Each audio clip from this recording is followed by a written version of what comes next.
Tonga o Amerika. Ke tau puke whanua ke whakatupulaki ai ka hao o e whanua. Ko he haa e tau amanaki lelei ki hono whakatupulaki o ka hao e tau whanau. O tau whakaamu kotoa ki ha ka hao lelei maanau tō. Ke ola lelei e nau wako. Ke nau mao hatu unga ngāwe lelei. Mo nau tokoni ki hono puke ho tau kāinga e he whanuani. E makatuunga e ka hao lelei ni me he e tau kau kotoa ki he tohi kakai o wanoa. Tau tuu whakatah ke tau kau i he lau. Tau puke whanua ke tupu mo la lelei ai ka hao o e tau whanau. Ki he whakaiki, wakai ki he website www.my2020census.gov.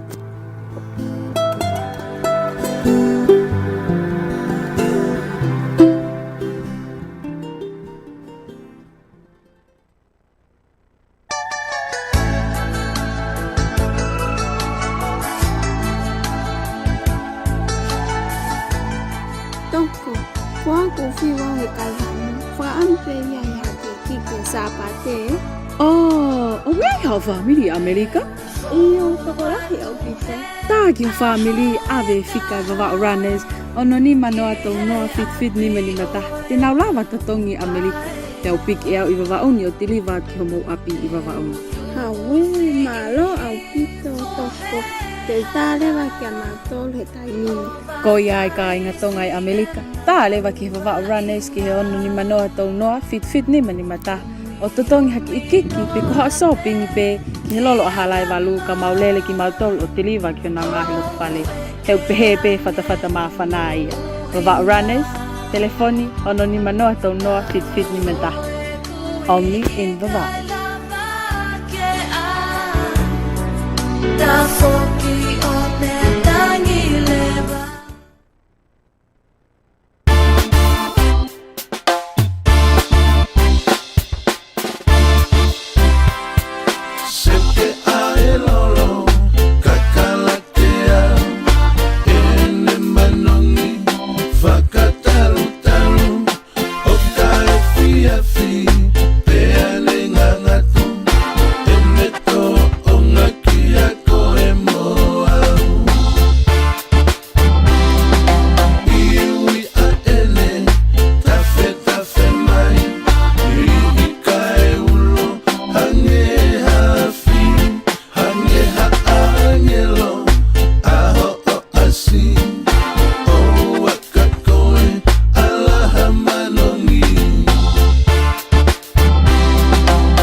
He, ko iai halolo ia ko ngahui pea vilohi, pea mix mei palataisi. Ke whakatauri a ngahi whakaamu whakasino mo ata mai. Ke mili pea ke whakasanisani mo masani mo whakamanifi.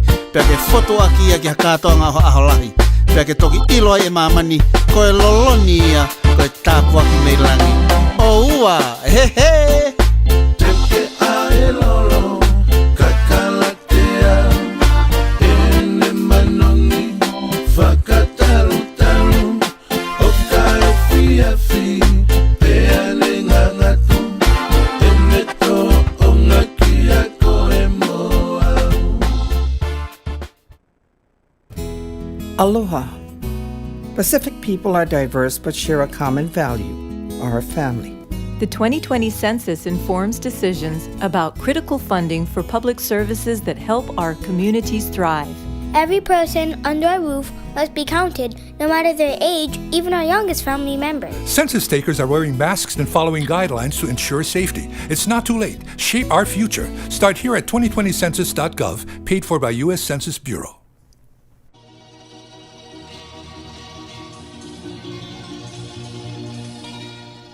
O ka kaiha se ofa. Ko hana i hana whaitoa. Koe manongi o alaha lotion. Pea ka pau te whia inu tahi hange ko simlata. Ko hanai tene ta ofiau. Koe manongi o alaha lotion tene lava. Pea ka pau o ko whia o kata mai. Ko hanai hana whakalele. Koe tau whare we. Koe manongi o alaha lotion tene lava. tika taha pe koe he tali fehu. Manatu, koe manongi o alaha lotion, ko taimi ku te milimili ai tā mani, ko hono manongi e alaha, te anga lele e pau u, apa sia e hoha a, te koe whai to e ngai loto o hoha a we, pa te tok pehe ai, ke whakasio sio atu. Kia hai. Kia manongi o alaha lotion o ota, he te ke whiri me manongi e te au tupu, and guess what? We can ship to anywhere and everywhere. Fika telefoni, hiva wa ni mavalu taha ua ta whawhao no, pe koe ono ni manoa ua fitwalu, no noa whawhitu aua, fitu takleva kia manongi mo alaha, kia fika telefoni, hiva wa ni mavalu taha ua taha whawhao no, pe koe ono ni manoa ua fitwalu, no noa whawhitu.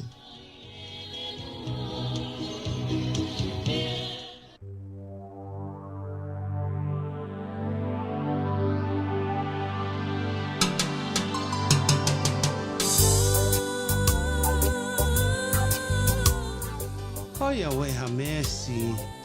Koe hako pehe a mamani. Ko kamata ke maha e mea kotoa. Maha e whakaukau, maha e kātaki, he lahi na whawhare. Maha e ofa, he taulo fu mai mea kekehe. Pea koto e koviange, he maha e panke, maha e waleti, moe maha e pesi. Hoi, ke maha pehe ai. Koe mesi pete ne lava.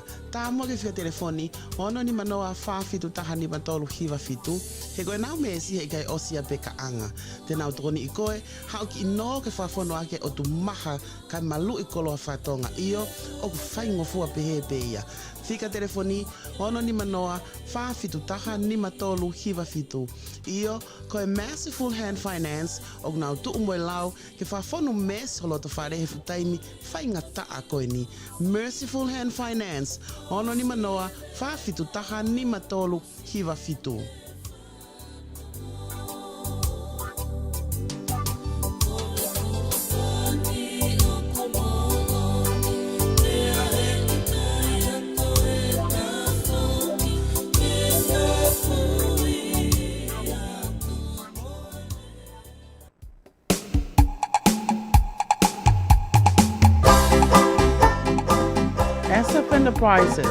SF Enterprises. Oops, ole waka te kamata fo.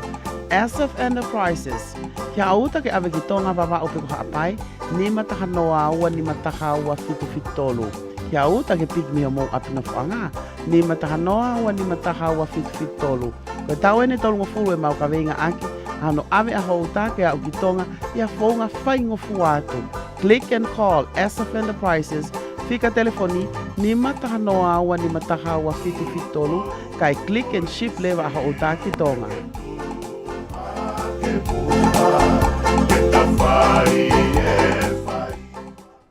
Aloha, I'm Nainoa Thompson.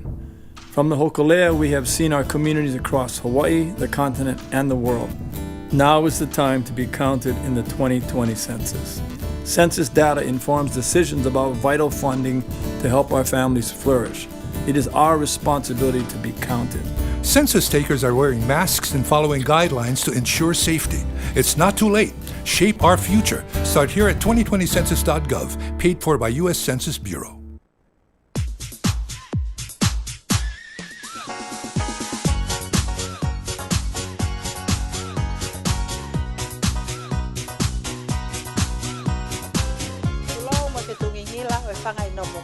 Mapu atonga, mafikaunanga, moe otu momua. E ko haofa tuunga a hange koe tala e folofola. Mui fui vai e ngalo nai heha. Ai tangi me hea te moe whaka anawa. Hono folaua a ose ni muhono ngā hea haa. Ikai hautu e hakea. Tulou, he viviku hono whakahifo, mohono whakaheka. Ai suingi he mai a. Rifi e ka e ngā he puha wha angauta. Kofu e kauto ole kere ka he whala hange hapekia, etc. etc. Peka alata amaki mo popo uri anatula, oia we te mau fefe. He koloto tahi pe mo moana vavale. Wafu, wafu, wafu. Ko anea fia mohono ngahi whaingata a, ki he apongi e fie maarie pe a fonu i he fie fia. Ko hamata paa tene lilingi e ngahi monu ia, ki ho tau ki motu tupu anga, ka ko tau pole pole anga. Ko ho o wha moho toko ni, ko i vai kau aki ia ki he langa ngā weni. Let's go, let's go, let's do it. Siuhu, o to mua na muka Wolf Project. Palestini, pentu i pulotu ono ni manoa tolfa ono wanoa tahiva, peko se tali mele moala fisi uano ono fitu valu ono val tol fitu valu.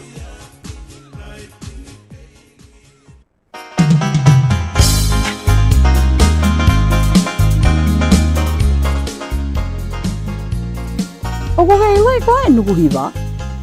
I kai, koe vai nonu ia e tau whangakui. O katoa ia ono aho mo no pōni. Pe whakasai nisa ahono ngā hui. He e kuinu ngofua ahono anga. Pea taha awhe nimangi au ahono mamana. Seuke. Pea toi whakaatu i foki mo hono kakala. He ko hono aonga ko tāgi tahi pea tāgi uta. No ngā ia suka, ngā koe toto, mo toto maolunga. Saigi ai arthritis, kauti, pea moe kahi. Pea whakatau pasi ai mafte fua, ata mai, moe iwi lahi. Kai whanaafi ai mo uilelei he ko hono tawiria. He koe nonu, nai tori ia mi Hawaii, Tahiti, Haamoa, pea mo Tonga, pea kuone mafola i Europe, Asia, pea mo Amerika lahi. Koe nuku hiwa ia pea mo hono ngahi aonga, tā rewa, ke otaha o nuku hiwa, ki he ono walua, ni ma ono wha, fitu no no ataha. Ono walua, ni ma ono wha, fitu no no ataha.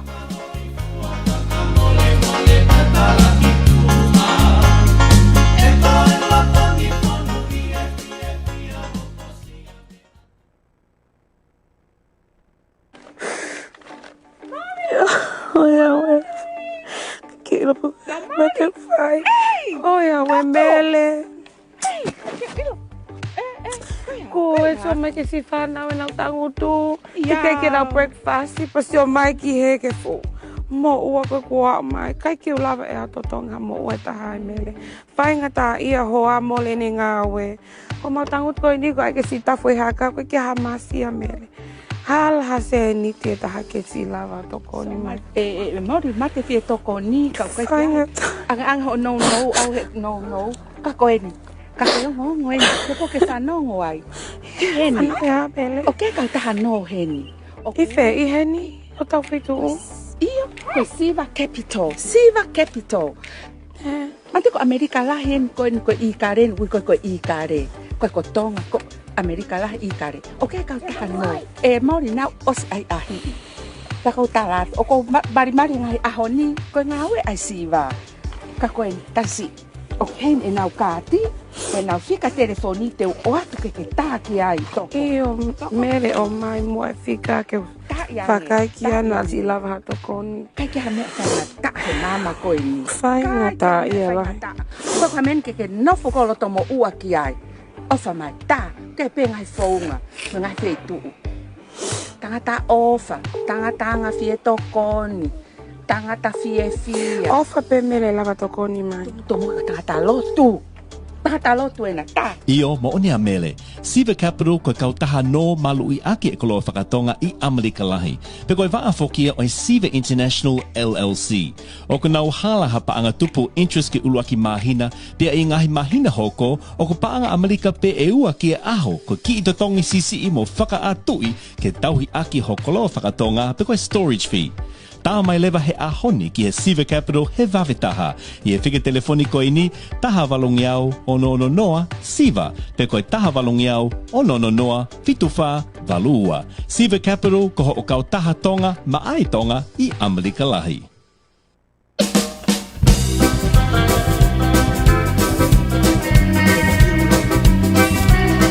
O ko ke te tau moau, o sea te aho mo wike mo mahina mo e tau koe tau tatau waipe. Hau pe paanga mini te ua he te akauni ko puri atu mo e kailai pe, poho e. O walewa e sio pe ka kua yaa, o walewa e lueta e toka ngā, o walewa e siwa amanaki. He koe whaito o e poho e, koe tā lewa ke sinta, walu noa walu, tolu walua, hiwa ua tāwhitu. He te mo whetaki ni mapalani au paanga ke tupu pe tupu o tupu. He koe ne viso ne ke ngau e mai paanga maau whamiri o lau i tau tangata aua. Fika telefoni, walu noa walu, tolu walua, hiwa ua tāwhitu kia sinta. He kohono ola, te ke tok peherewa, ko te tika taha e ni tau wifo e moui. Fika telefoni, walu noa walu, tolu walua, hiwa ua tāwhitu, ko sinta reike ni mai ia.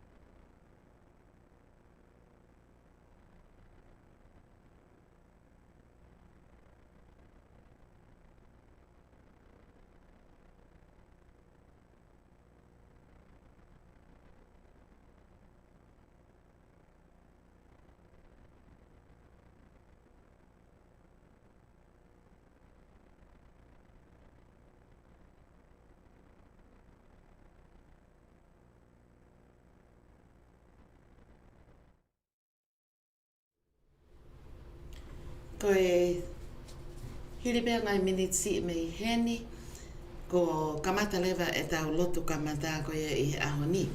Pea koe te tau kawhataha e pea mo whaiwhikau Reverend Mausia ka Kala Folau ki ne tataki tato a kia lotu. Pea te tau toki hoko atu ki toinga tau ngai polkalama. Ka mo vahe a te tau polkalama. I hoko tatonu ko ia e tolu. Te tau kawhataha e pea mo e toke tā o una whai ano whakatotolo ko e ui ko e CV4O ini kui ko e antibody testing. Pea ko ia i pea moe ngai o ngongo ko ia pea me eua hapai wawau pea mo tonga tapu. Ka wai whoki pa me tau ngongo whalot whanua. Ka ko ia mo share pe e tau polkalama pe te tau toka hoko atu.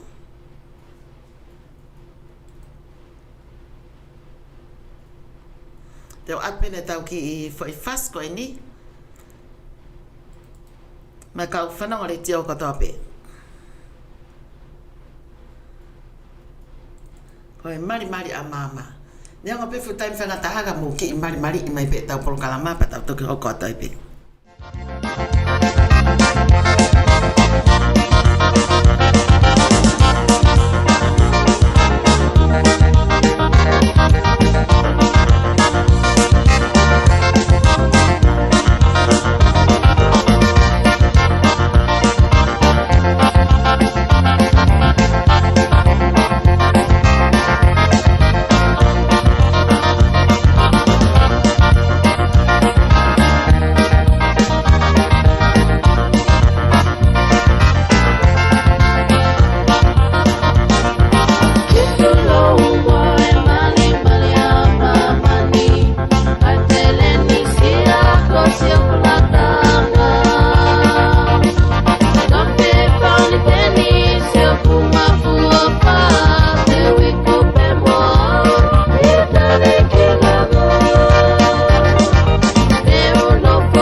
mai ni tu ka whakamatala Hona ni ke loa matai na tā No noa tawa ke pai hana Ve tatalo moi o tu hei lala He wisai Whakapo Amasi mono kuloto Kaneo Eneto Na mauna ki e kai pono Na e tuko E ponua E tupo o hapai ki olunga Ke malui Me olunga Atonga nia whai o tupua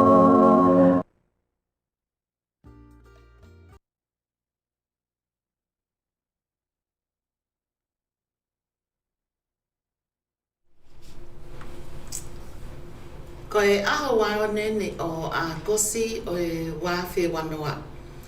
Whawhita e koe tau te ao mai ki he aho koe ni pia koe ulelulu wha o siene o e mahina hono walu o e tau. Mana lau maria ho eiki pia lelei a e tonga kotoa pe mo mea mai ki he tau le te o tonga Vake Tali Folau whamafola tuia pia mei he polokalama ai le o Pacific South te pa me Seattle Washington. Tumu a ke whanga i be ngai tala whatap ko tau pe ngai tala ka kato o tau whonua. Pia talangata i a te au o whaiat ki tua mamao kai ata ke whawhiloa ki atu e tau laki fufua polokalama ki ahoni. Ko e unga ngā mahini whoki o ko kamata kei pe ai lotu pia tau lau koloa lau monu ko e mao e whainga maarie pa mo e taha o e kawhai whikau o e siasi Methodist Tonga ko e vainga Seattle aia ko Reverend Mausia Kakala Folau. Tene tataki ki tau tolu aki halotu hili ai o atu e ne himi uluaki pia te tau hokat ke lotu pia te tau tuka hokat ke whakaikiki o tau ngai polokalama lalahi ko ia o teu atu mā ki tau tolu ko tau pe i he ahoni.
Ko ia te ukoleanga lewa ki he whaiwhekau kene tataki ki tau tau Reverend Mausia Kakala Folau ke whai ha lotu kamata pa mai polokalama whamawhalalea o e ahoni. Malo. Ia o tua mafi o tua kai ngata e asiona o tua tukumia e ne hankotoa pe na ko tua whare veleva e tauhi e mo pure e maman koe o tokai mana ngai asiona e te ngāhu e maman koe ni mai whahinga e tangata e mau inasi ai e rahi mo mohu e asiona mai koe ai ai a koe ni mau keife mata ki e funga mo ui te mo tauhi e asiona o maari e pe mea kotoa whare o tupo au whana o hau eki Tamata apure pa pehe ki kai ngā tonga kotoa pe o mau kau whataha rea a koe o koe mo ui ko whake a siona e ngau sio ke mau whanonga tau mani honga whaingata Mau monu e mau mao e whainga maari e toi ni. Ke mau kei whio ngā ki e whamawhora rea, whio ngā ki e ngai tā noa. Lea kotoa te e. Tak mau kaua i ne whaatika ia. Maua pēo toa ko wiko e pōka ama. Lea kotoa te e ku mau kau ki ai. Kai e rangi bea mo o whaatio. E te a koroa ia mau i ngāni e māman koe ni. Koe mao e a Fiona. E mau i le hala pononga te mau fōe. Hawa ka mau mao māmani ke kei e a Fiona. E hea e whanonga ku mau pai. Ang mau roto atua iwi ka mo kiresi e a Fiona. Wa whono ake mau mohui, e take aki mau tolu. Ngan satongi e kotoa pe whai, e ke whamawhorare a au koe. Hāngai ko whawa mai eiki. Pai kāpe kina ka unga au e, ka inga whanonga kotoa pe ko mau kau whataha e a koe. I ke pāpitai mo toa māro, i e kau irerei mo o whai ati atu. Toa mau roto atu.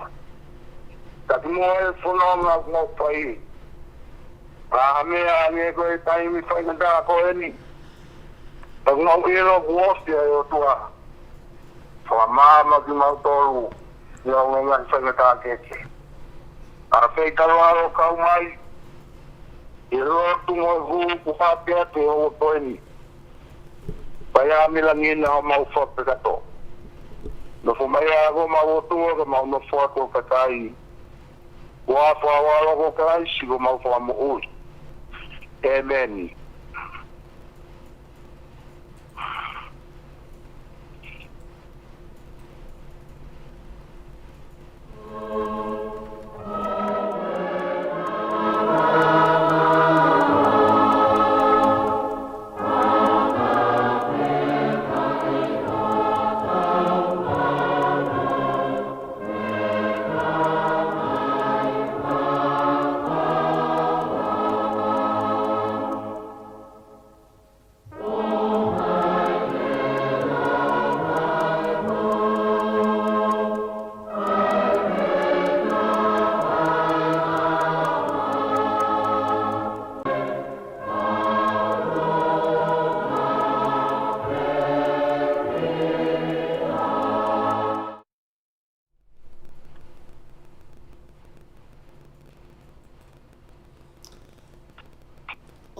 Whamalo a pito koe lava kakato ai whahauko mai o loto kamata peo tau whiawhia ai whamalo mo loto honga ia pa me whamawhalarea me paenga o rete o Tonga Vake Tali Folau pea mo e polokalama ai ho e Pacific South.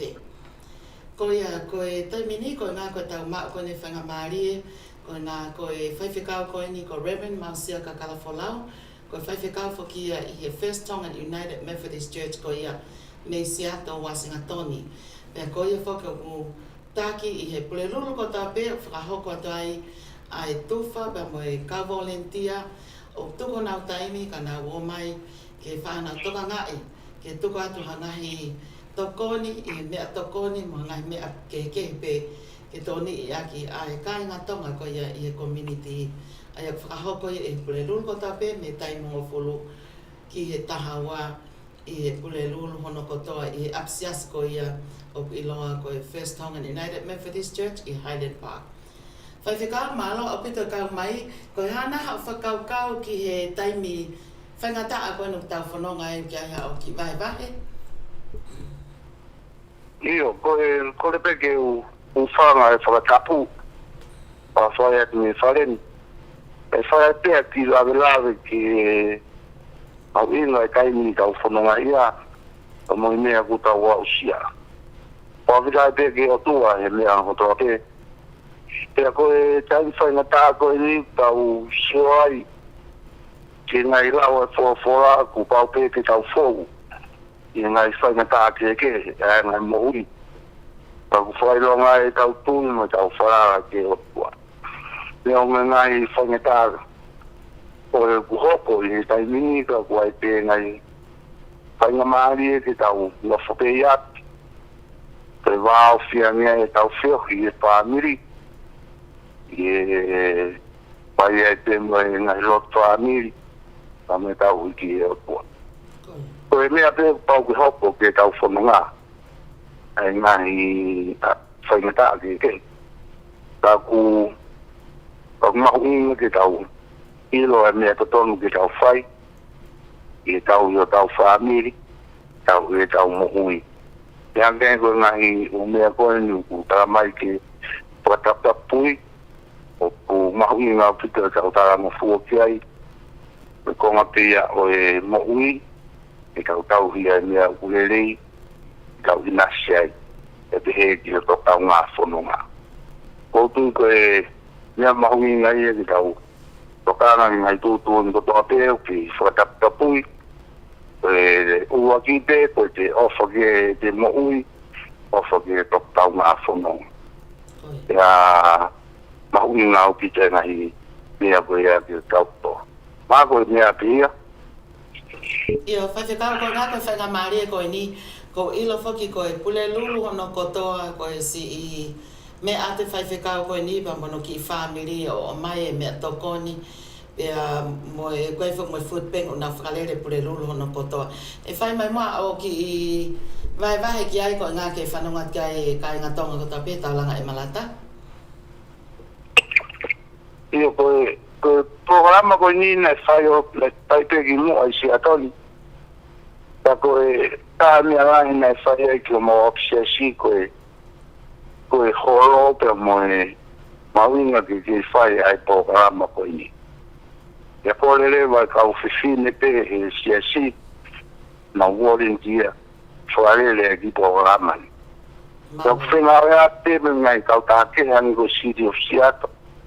Na whalele mai ai tau tōre kere tā he puru kotoa. Te hoko mai heni ki taimi COVID-19 ko tuwha mea tokoni te. Te kuwha maro pe au ki he lava programani. Ko hiko e loto toa e kau whiwhine ki na umai loko. O whakarere a tō karama. O no ngā pēna e whakarere pē si atoni tēnei. O ngā koe facility ko e psiasi. Toko ni lahi ia. I ngai ngā ua pireni. Toko whamaro lahi teki. Ngai nia kotoa. Ko e inasi e kakai tō ngā toko na mahu i ngai ia. Tau pēa koe ki ngā ua tokoni. E tau nofo koe community. Ka wata ape ki a whainga ka ape whainga sias ke mau tokoni ne ki pōkarama koe ni. Maro opito. Pa malo atu whaiwhekau mo e lota honga ia mo ni koe ki ngata he lota takika ko te atu mo e wahe koe ni koe pule rulu no kotoa. Ai si i kau whata me kau whewhine ai a ko sina alai tawhuna tui vai peka, Mafi Placer, ko Mele Funaki, Kalatisi Tamai Peao, Asnate Tui Pulotu, Pea Pefakumu Susana Uhila, ai si kawhewhine tuko nau taimi kana mai o volunteer i e weekend o katoa koe tokanga i kina ke ea o atu ai ngai toko ni ki he ngai api taktaha. Malo apito whaiwhekau? Mau ofat? Io, mau. Ko ia e atu rewa e whas koe ni, koe te fua a whakalautala, koe ngā koe tāwhukine e kaua, ko tutuku ko ia o e apiako maalunga o Tonga. Ki hele leitaha, te fua a whakalautala.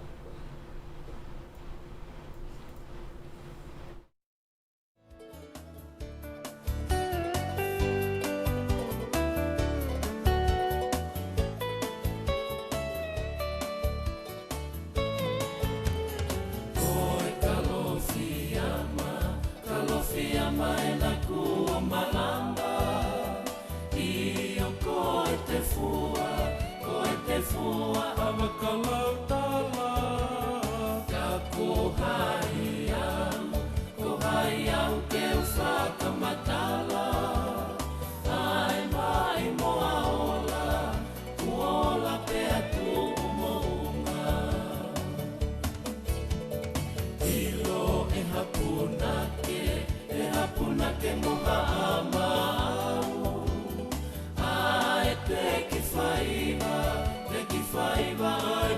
ni mutu Koe toka i maananga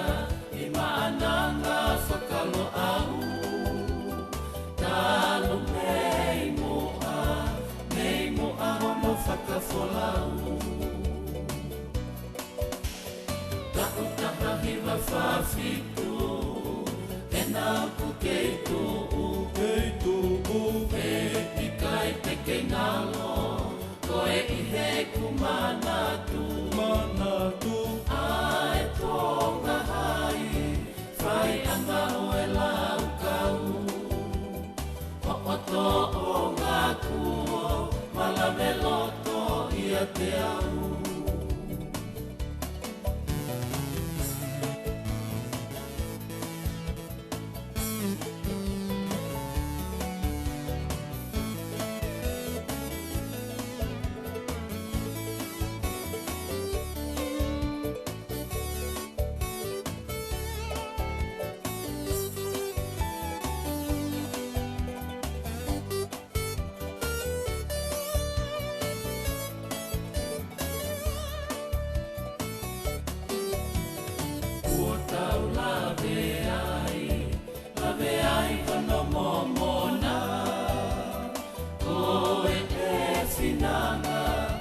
Finanga ki he whanonga Koe kai ia ai ki he lele i taha Ai koula siueri hau haua Sanone tele anua mo kawa Koe whare oe whare mama Ai whai mata o tau ataina O pukei manongi pea e lau i kuonga Tau taha hiwa whawhitu E nau pukei tuu E ikai te kei ngalo Koe i he ku manatu Ai tonga hai Whai anga oe lau kau Ho'oto o ngā kuo Malame loto ia te au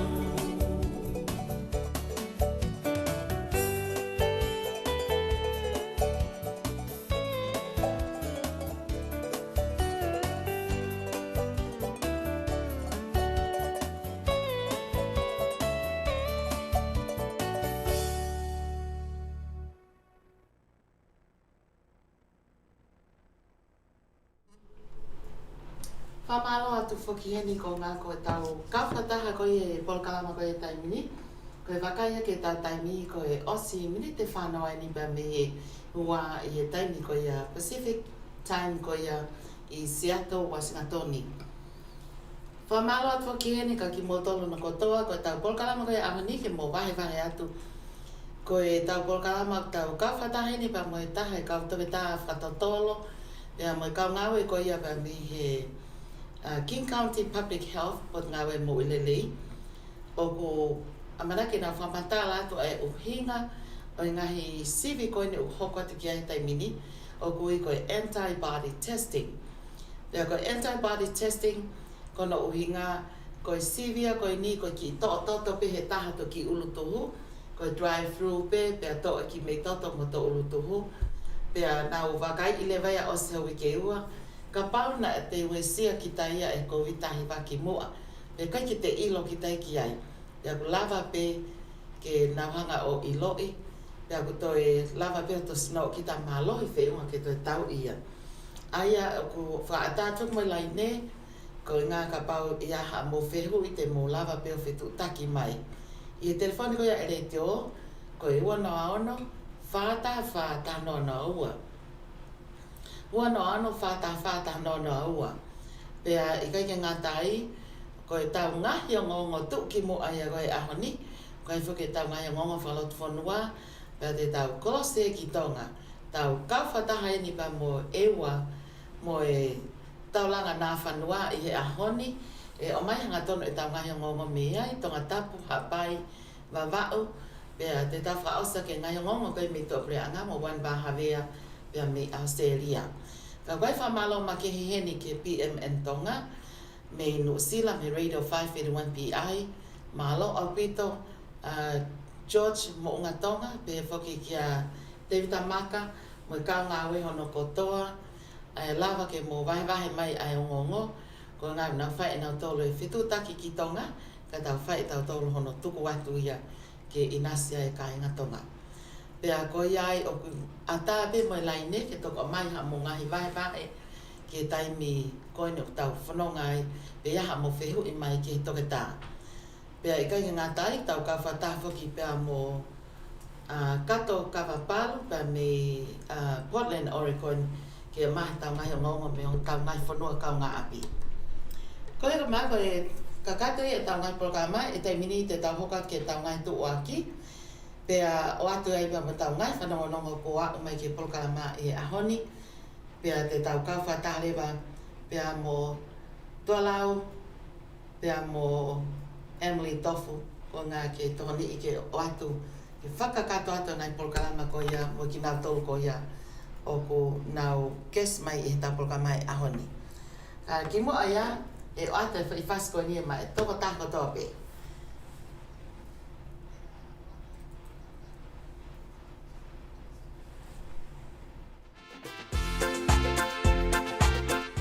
Ko e tamatonga i o atu a mai ka inga tonga kata pe pea whitu mo whot mai ni ai o atu a mai moto.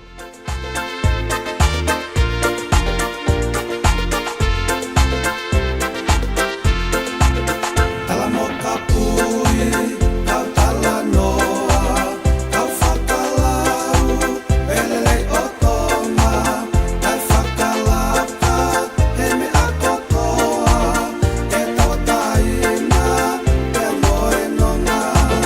Tala mo ka pui, kau tala noa, kau whakalau, pelelei o tonga, kai whakalaka, he me a kotoa, e tawa taina, pea moe nonga.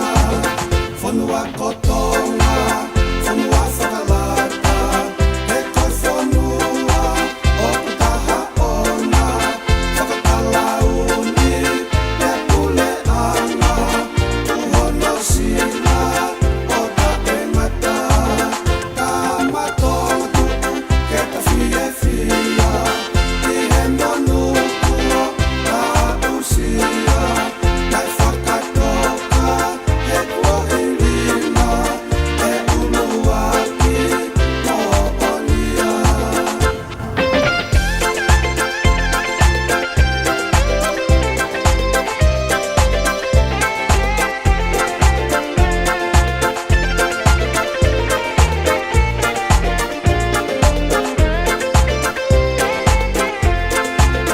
Whanua kotonga, whanua whakalaka, he koi whanua, o putaha ona, whakatalauni, pea pule anga, uhono sila, o ta e ngata.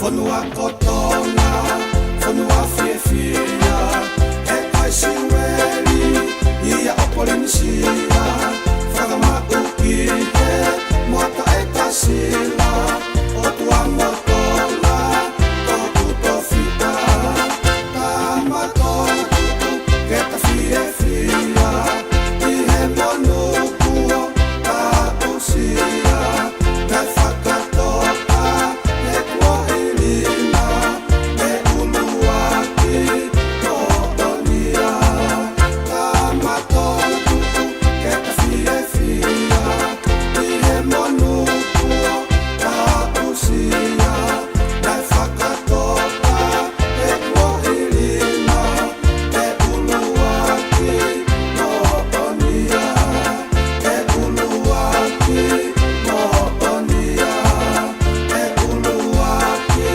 no onia.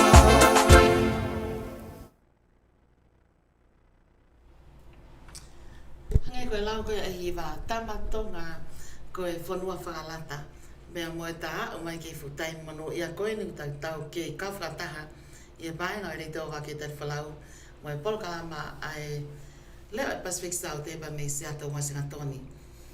Ke mo ke tawa ko atu fo ate whamalo lahi e ni ki he polisi ko ia o e painga ki a Mary Mele la tu tau lahi malo e tauhi mai o e wha e he painga ko ia Vake Tali Folau pia moe Merino. Hua vai maka aia ko e manager ai ni ai lolo ala pasita mana tu e ngai foi lolo na ngalo ke mo ta kai lolo ake ko e taimi ni o ko alaha kakala i he taimi ko no ulo fefe ka mai la taine o waka malo o pito si ka fata mai mu ta tole a oni kalisita hau fano malo o pito ko ia ko e ta wongo ko mini wa ko ke lava mai i he ahoni o ko ki mawahe atu e tama whai o ngongo kia i ne ngahi ngā ue mo ua ki ai kai ke he o ko lava pe ngahi whetu lahi o Tonga ke kau mai ko ia ai pa mo ki mo tolu ko ta pe o mo i he pae ngani pe whaki ke sinta ulu ave ma lo au pito si kau mai ki he tau polokalama me Honolulu Aloha Land Nancy Avetson ma lo au pito e kau mai ko e kuin whoki ni o e le te o Vake Tali Folau e talanga e malata ki mo a ke tau toki a mai ke ata na nofo pe atoko tahania i he paenga Vake Tali Folau o veta kai pe he whanongo polokalama he ako toa pe ki mo aia i pe toki malolo atu melehi fo ka ku honga ia foke to tako tau pe mo i lotoni malo a pito e kau mai pe foki ki he taine ko ia ko atu me he Voice of Polynesia malo a pito e kau mai ki e tau polokalama. Pea nge ko ia ko e tau ngai polokalama ko ne o atu e ahoni. To si pe whoke taimi. Pea te tau hoka tu rewa ki he konga pau inga ko ia tau kau whatahai pea moe kau whatotolo ko ia ki he anga o tupunga ko ne ai maha kipa ko e nau sivi fo o kui ko e antibiotic testing. O ku whia maa upe ke tau kau whata koe ngā koe maa koe niu kui koe whe maa uho toko ni ke he whakasisi i hono whamafola i COVID-19 mono whahauwhi hangai mo ui. Aia, amana ke whahoko ia i Seattle Washington i CTEC i he Tai High School i tokonaki koe ni ahua hiwa. Taimi hongo fulu pongpongi ke taimi ni mai fiafi. Ko o kau mai o ku tokoni au pito ia ko ngā ke ilo ai pena ke mau koe e maki pe i kai pe a lava pe o sino o malo i whiunga ke ne hanga tau e maki koe ni pe i kai ke aha o ilo ki ai. Ha o bea ka ki nau tolu nau pe o na kos alwa o sivi i ngai tesi ko ia e COVID-19. Ko sivi e ko ni ku makehi ai. Hange koe ni ka pana e mau koe e maki pa ke toi sai pa ke alwa tu ko ia ke ngai sivi koe ni e COVID-19. Kai ke hanga ko ia i loi tala mai fuki au negative. Aia tau pehe ka pana ke whukontua ko iai pia weisio sino ki mua. Pa ke alot ko ia ko ke ostoi sai ko ia. Ko e lahi apito ngai whiu i ko pehe ko hai mea whi mao me hoksiv toto. Ko ngā ko taha peo tau whanki ulutuhu o nau hanga pe o to o meki me toto mag minite pe ua hot drive through. Ka whi mao ia ke ngau a ke ki savea ko e tuku atu. Ko ngā ko ki savea ko e ni optokonia ke ilo iai ko kakai to fia mo no fo ia mo ngai api pena ia kakai na e wesia ki nau tolu ko e albe ki website ko e www.kingcounty.gov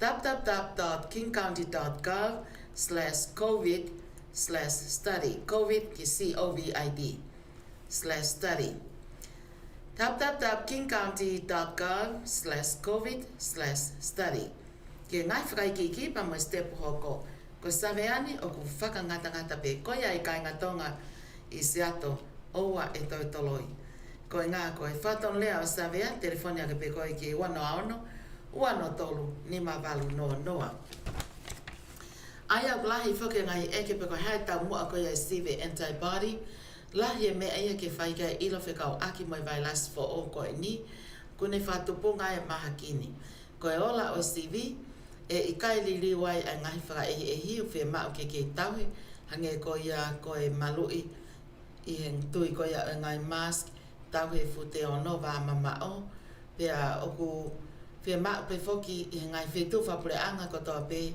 ke tau whai a hono toka ngai o he whaka ehi. Koe aunga o sivini ke mahino ange ai e lahi koia o mo where ai mahaki i he community. Koia i ka inga tonga i Seato ka pa mo whanonga mai. E aunga e ni kia te ki mo tolo pea ki toka taha kotoa pe. Aunga kia te au pea aunga kia te koe. Ke ono whao mo ngahi hawhainga ngahi whai to'o ki ai. Koia o tonu nai ICV antibody o lelei au pito ICV koe ngā koe CV koe ni koe me aia e tokone lahi ki o tau kakaike i lo i ai ai mālohi koia hosi no i he antibodies. Koe taimi koia te tau kau whataha ai mo e kau ngāwe koe ni i he public health koia me King County e lava peke o mai ha mo whehui whakahanga tonu ki ai. Whetu take mai pe i he telefoni koe wana ono whātaha whā taha noa noa ua. Pe ko whetu take mai i telefoni koe wana ono tolu noa nima walu ua ua. Koe ia, koe ki i taimi koe ni e tukatai e tau whanki tuaki koe ni aia koe os nima noa e ni pia mehe ua nga tau toki hoka tu lewa toi pia minitsi meheni tau hoka lewa ki tau polokalama koe ia pia moe toke tā.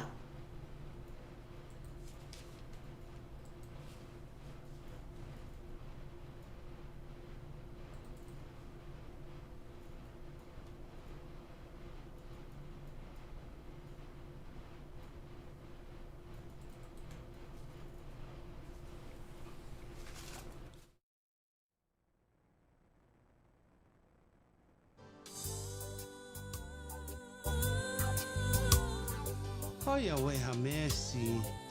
Koe hako pehea mamani. Ko kamata ke maha mea kotoa. Maha whakaukau, maha kātaki, he lahi na whawhare. Maha e ofa, he taulo fu mai mea kekehe. Pea ko te koviange, he maha e panke, maha e waleti, moe maha e pesi.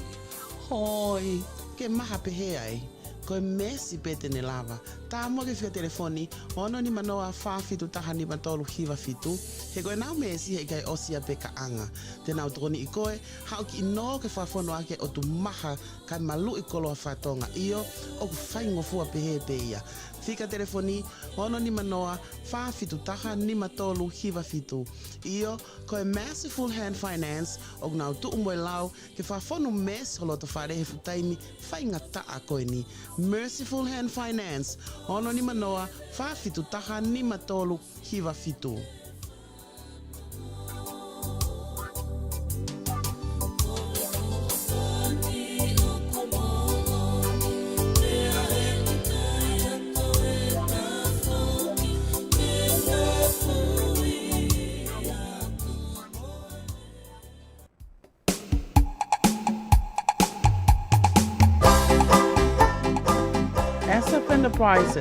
SF Enterprises. Oops, oleva ke te kamata fo. SF Enterprises. Kia auta ke ave ki Tonga Vake Tali Folau, ni mataha noa ua ni mataha ua fitu fitolu. Kia auta ke pigmi o mo apina whanga, ni mataha noa ua ni mataha ua fitu fitolu. Ko tau ene tolu ngofulu e mau ka venga aki, hano ave a houta ke au ki Tonga ia fonga whaingo fuatu. Click and call SF Enterprises. Fika telefoni ni mataha noa ua ni mataha ua fitu fitolu kai click and ship lewa a houta ki Tonga.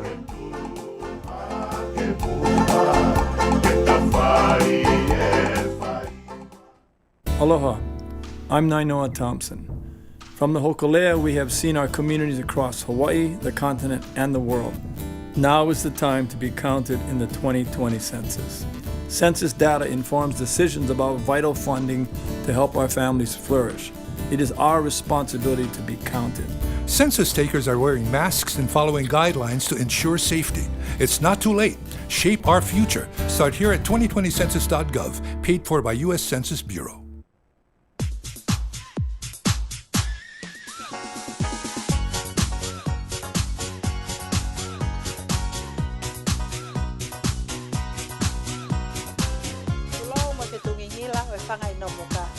Tonga mafikaunanga mo otu momoa. Te koha ofa tuunga a hange koe tala e wholofola, Mui fui vai e ngalo nai he ha. Ai tangi me hea te mo whaka anawa, hono whalaua a o se ni mo hono ngā hea haa. I kai ha utu e hakea, tu lau he viviku hono whakahifo mo hono whakaheka. Ai suingi he mai a, rifi e ka e ngā he puha whaanga o tā, kofu e kauto ole kere ka he whala hange hapeki a, etc. etc. Peka ala ta amaki mo popo uri ana tula, oia we te mau fefe. He koloto tahi pe mo moana vavale. Wafu, wafu, wafu. Ko ane a fia mo hono ngā he whainga taa, ki he apongi pongi, e fia maarie pe a whonu i he fia fia. Ko hamata pā tene lilingi e ngahi monu ia, ki ho tau ki motu tupu anga, ka ko tau pole pole anga. Ko ho o wha moho toko ni, ko i vai kau aki ia ki he langa ngā wen. Let's go, let's go, let's do it. Siuhu, o tu mua na muka Wolf Project. Palestini, pentu i pulotu ona ni manoa tolfa ono wanoa tahiva, pe koe Vake Tali mele moala fisi, ua noa ono fitu walu ono, wal tol fitu walu.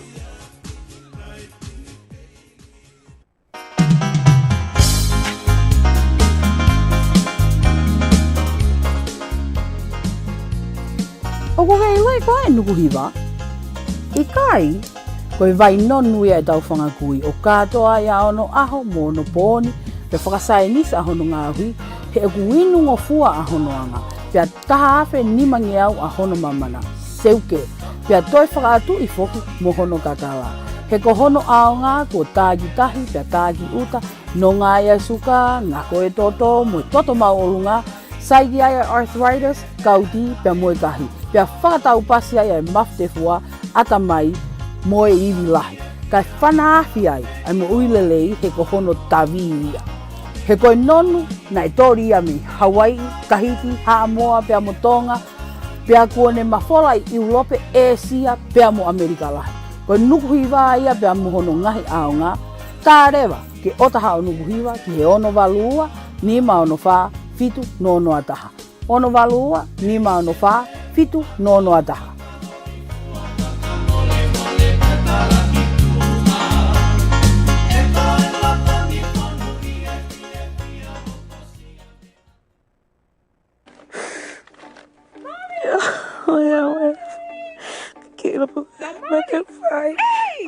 we mele. Ko e so mai ke si whanau e nau tangutu. Te ke nau breakfast, pasi o mai ki he ke fo.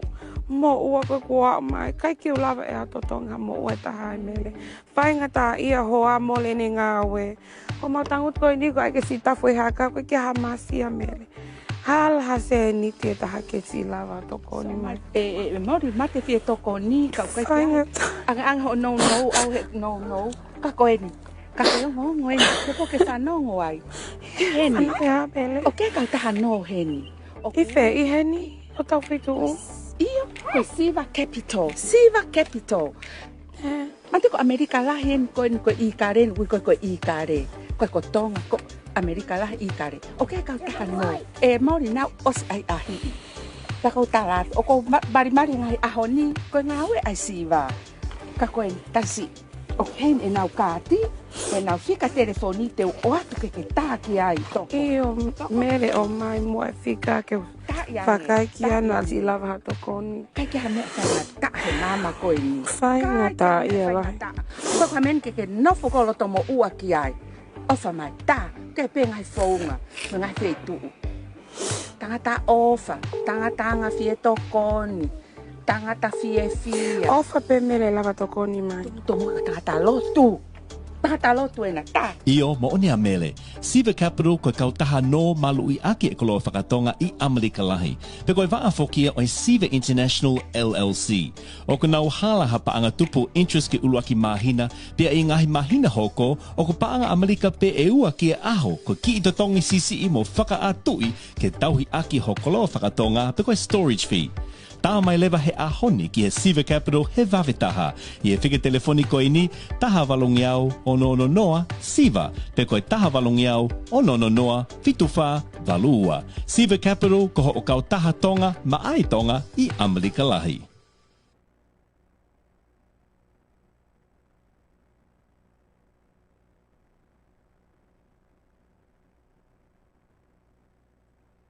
Ati mga pag-uong ato, itaw kamata, malo. Ko ia I he taimi koe ni, koe hoko to tonu e ni ai tolu. Tau ki tomu I ake peki mini te taha pe aku wha amiu ke tau hoko atu ke polokalama hoko. Aia koe whawhiloa ki atu o e taha e kau whakatotolo ko ia ki he maha ki. Aia ko Karen kau kio. Hello Karen. Aia ko toi tā koe ni koe epidemiologist ia I he King County Public Health I he wāhenga siato I he King County. Welcome Karen to our radio. Can you hear me? I can hear you. Can you hear me?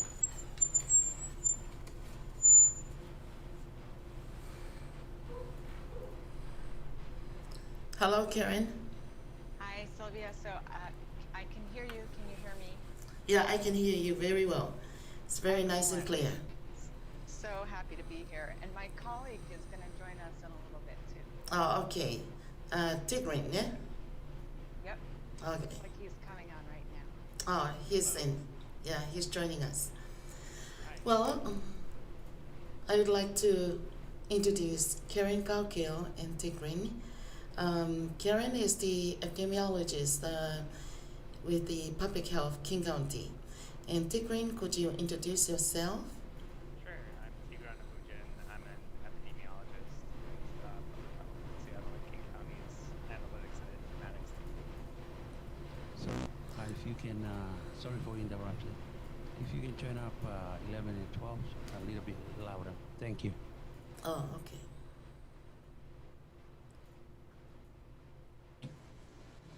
Can you hear me a lot better now? Yeah, a lot better. Thank you.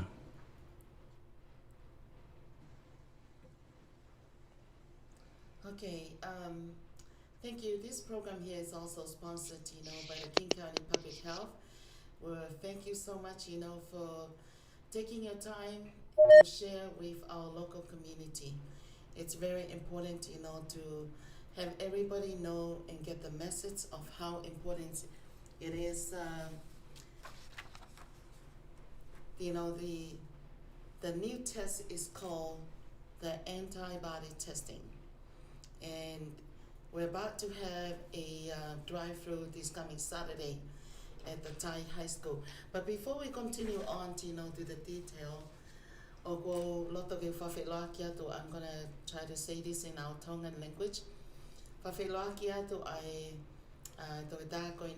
Dr. Karen Kaugil pe me he King County Public Health. Pe foki ki hono toko ni Tigrin. Tigrin, one more time, are you the one doing the public health data?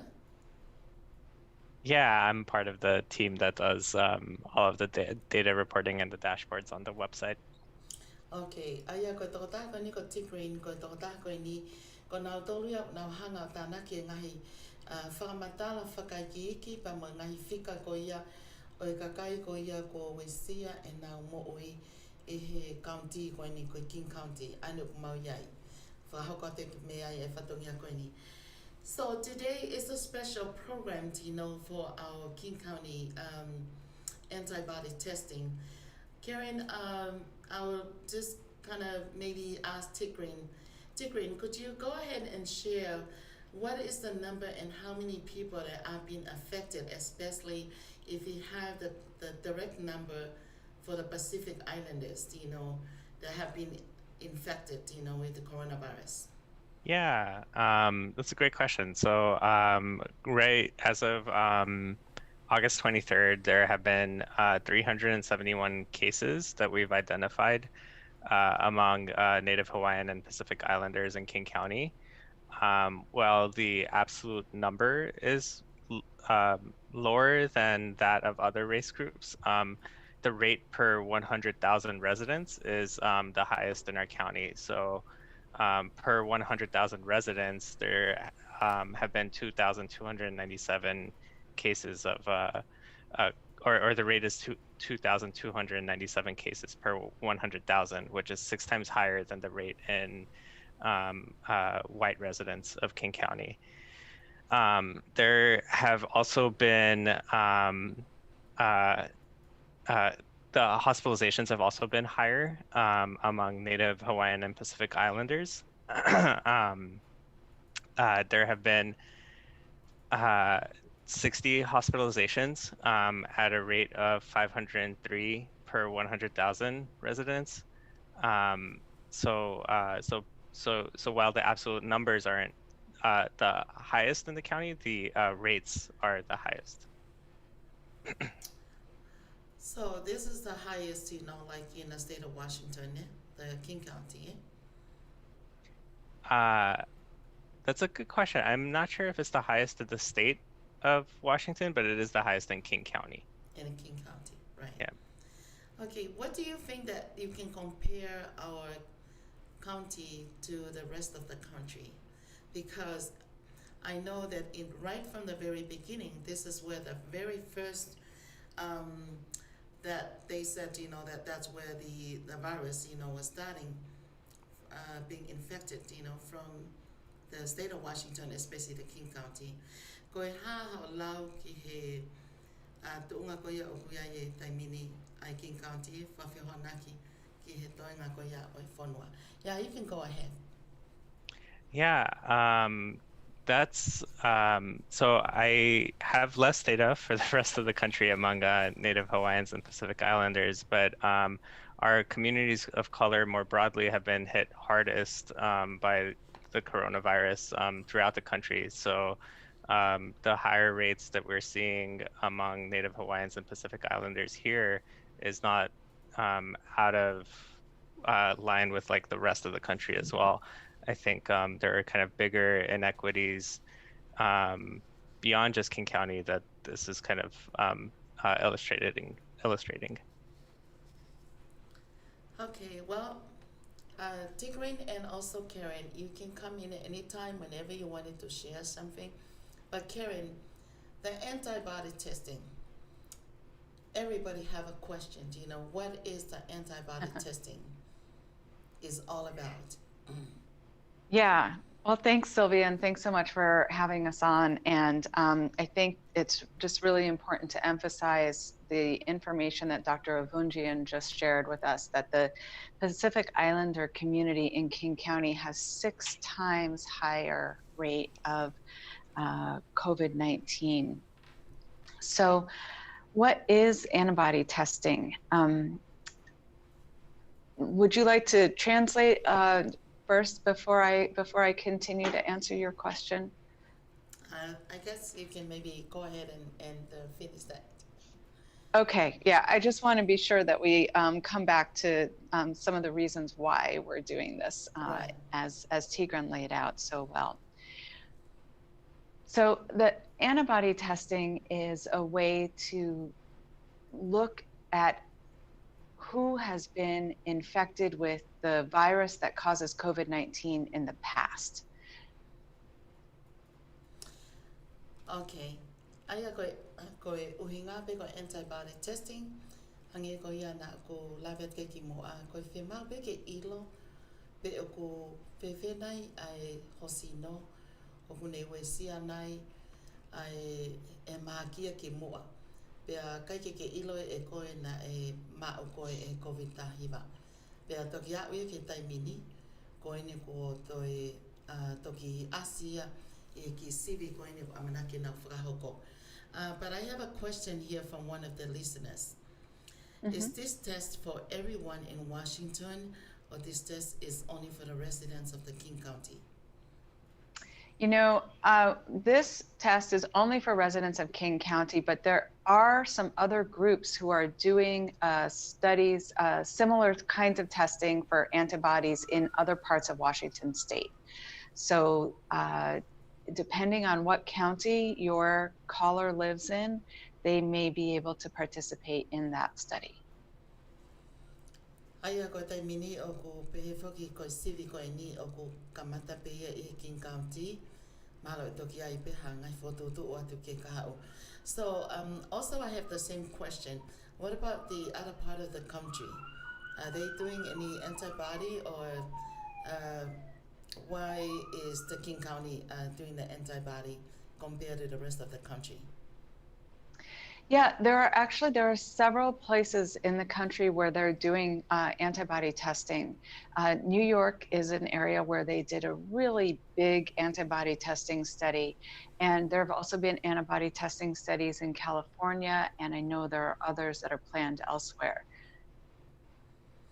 Aia koe ne o si whai pe mo sivi ko ni New York. Pea o ko nang whakalele o pita whakia mo whana toka ngai kina. Pea o kika ki ngatai o ko iai pe mga hi wheitu o ko nau o skamata ke nau whahoka te antibody testing. You know, we wanted to do a test, antibody testing here in King County because we felt like it was important to have really good data, especially in order to capture some of the disparities or the inequities that Tigran was talking about. Aia ko uhinga ia me au nau pehea mahu inga au pito koe ni i King County ke whai ngai sivi koe ni koe ngā nau pehe o whea mau ia ke tau ilo ai whika to tonu ko ia o ki nau tolu o ko e sia ko ia I he COVID-19. So, you know, when Tigran was sharing those numbers and talking about how high they are relative to the size of the community, right? The Native Hawaiian Pacific Islander community is a really important part of our community, but in terms of numbers, it's not so big. But the number of people who had COVID that we know about in that community was quite high relative to the number of people. And those are only the cases that we know about, right? People who were tested or who went to the hospital. And so this antibody test will help us to understand better if there were other people who were also infected but who didn't get to be tested at the time. Emily,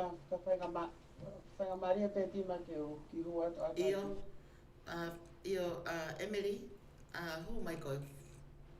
Hi, Karen and the gentleman. My name is Emily.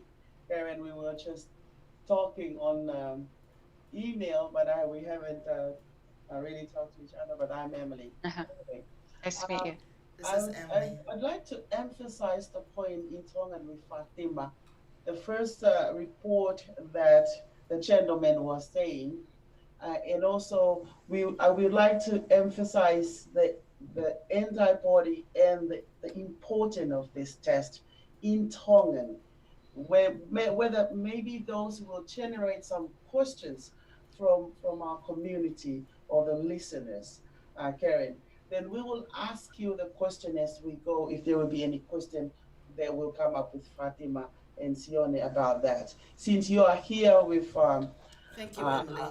You know, we'll try to actually clarify, and if we couldn't really reach to the point of everybody understand in the same level with what is in our body and what is this test is going to do and what is this test data will give us, what information is going to give us.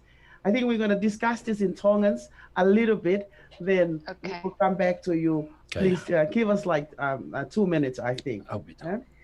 That's great. Saibe Fatima. Saibe Fatima. Ia whawha pito Emily. Ko tau whanau pe koe ki ne whakamatala.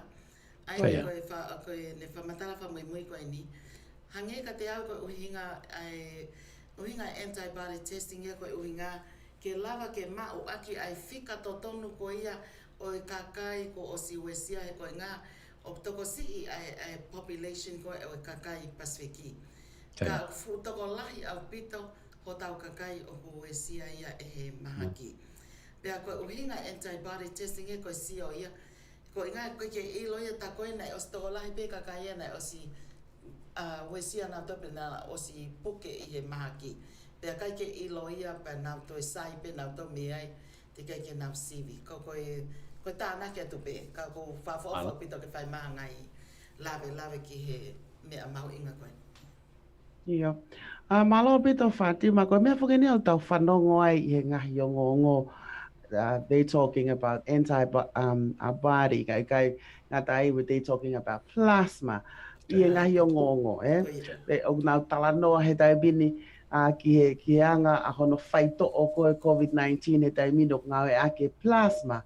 pe koe antibody. Ko whakaamu pe ke tau whemahino aki mo e kau whanongo tau te whito. He wikai ko King County pe whahoko ai ngai sivi ko ni. Hange ko mea ko lawe ke ai a Karen. O me whahoko ia i he u county ko toa pe American. Ko mea ko whaamu koe ke whakamatala mai e Karen ke toi mahino ange. Ai whatongia o antibody, piko antibody, ki ho tau sino mo hono whatongia ki he coronavirus. Ko dai mi go o kuhuai, a simple explanation will help us. E tokoni lahi au pito ka tau tolu, ko whamatala ni me he toke tā. E tokoni lahi au pito ka tau tolu, ke tau mahinoi, ai whatongia o e ki i mea koin o teu ke sivi. Pea tau alu lewa mea e tau whakakaukau, koe uhi, kai lava ke mahu inga maalie, pea mahino ka te tau tolu, koe uhinga e ku sivi o kumo oni e lao, koe uhinga e ku alo sivi, he teu hawhaki iau, hawhaki ima tō tāko tō ape. Let me ask Karen. Karen, my question is, for the sake of us Tongans and the listeners that are listening right now, can you explain in the most simplest form the responsibility of an antibody in related to coronavirus? Okay, can we start from there? It's a great question. So basically, the way you can think about it is when a germ, like a virus or a bacteria, gets into our body has to fight it off, right? And it fights it off with these special proteins that it produces called antibodies. So I don't know, I'll pause there so that you or Sylvia could translate that, and then I can continue the explanation. Another question that I want to add on that before we continue. When we talk about antibody in our program, by just reading through some of the materials and some of the articles that I read, I was relating it to, I was relating antibody to they are soldiers, you know what I mean? And the immune system is like the war, what you call the Navy. They're like little soldiers fighting for you. And we're trying to explain it in a way that our people can understand what this protein are doing. Yeah, I just want to see, so we would understand it a little bit more. So we explained, just tell me, Karen, whether this is right or wrong, or whether we are on the track or not. We explain it in a way that the immune system is like a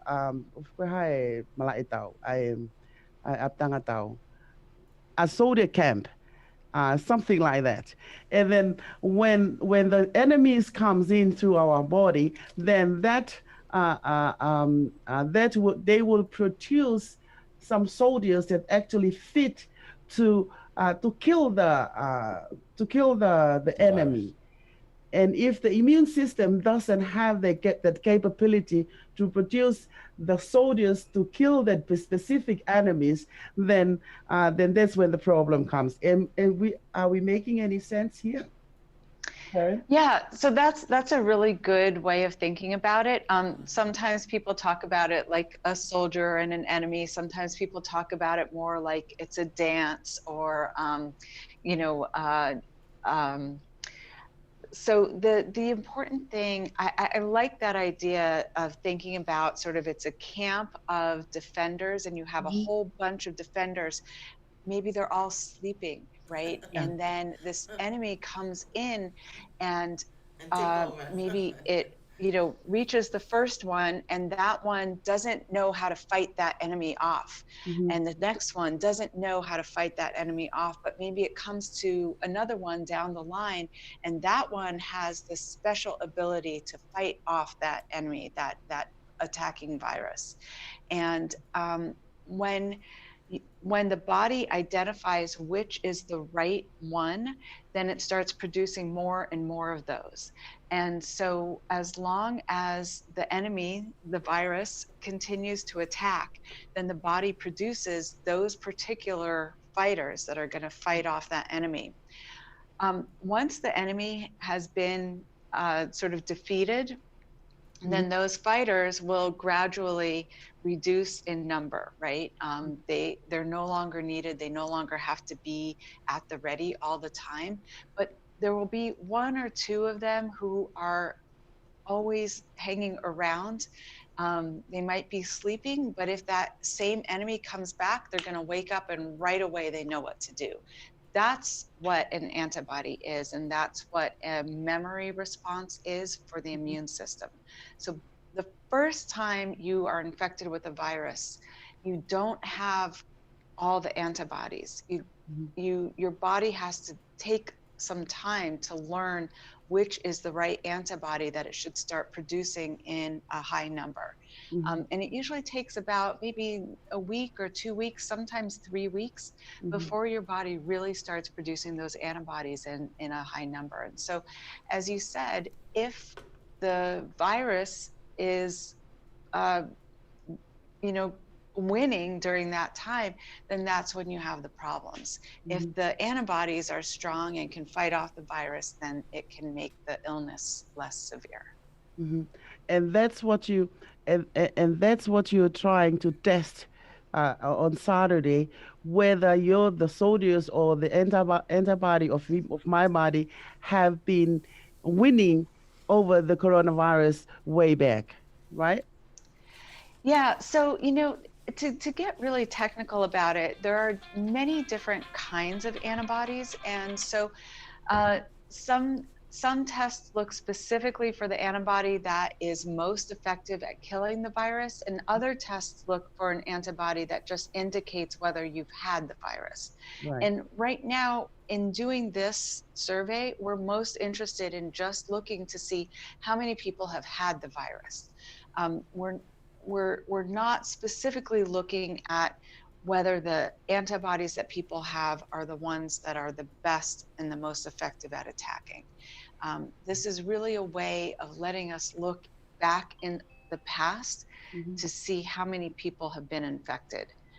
Because we know that those numbers that Tigran talked about, it's just sort of, if you think of like a pyramid, right? It's just the tip of the pyramid. We only know about these very top number of people, the people who are most sick, the people who go to the hospital, the people who are sick and feel ill.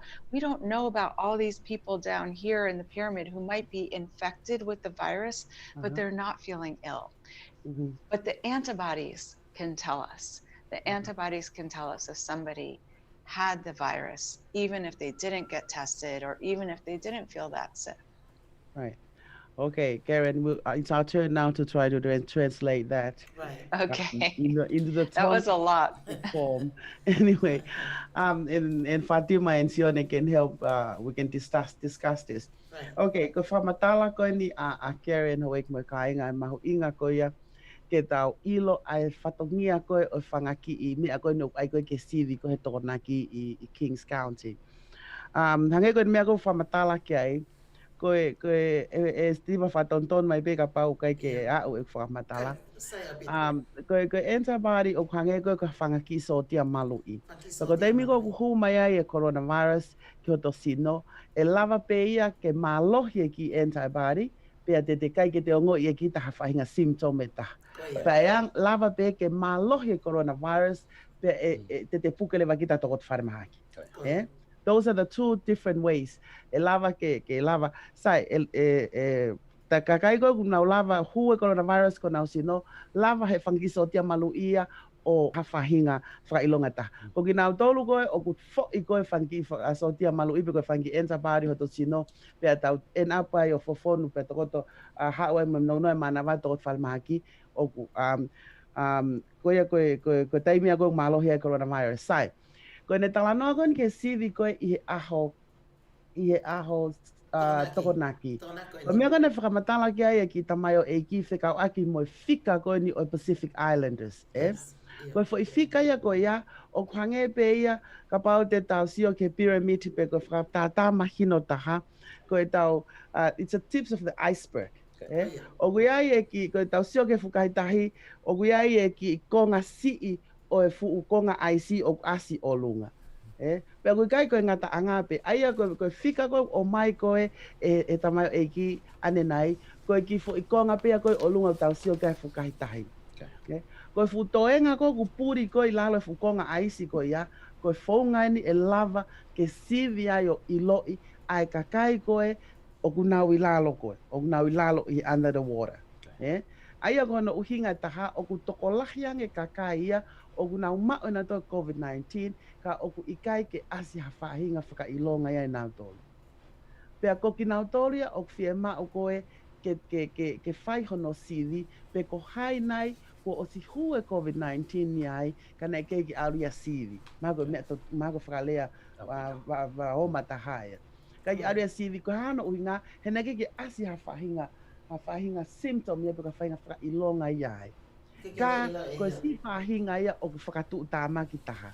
He te upehe pe au ko sai koe ki tako ko sue COVID-19 e au a tau ia he whangi so te are o koe hoksino pe au skoe pe nau puria nau tō ka i taim te tau pe o ko kei lava pe e au ia o whaka o veteke COVID-19 me te au kia sione so koe sivi ngonu whai i he aho toko naki koe sivi i ka pau o kumau ai whanga ki antibody i hoto sino o kune tala mai ke te talanga nau tō iyo ko Fatima na e osiai i longa ia i hene sivi ko in hono toto na e osiai e COVID-19 ia iai pia o fiema o ke mahino ai toko lahi e kakai ko ia pa te nau to glava lewa analyso mo whao mea hapalani ko hafonga e whakasisi iai ai COVID-19. Am I close or am I little bit far? I think you went to the moon.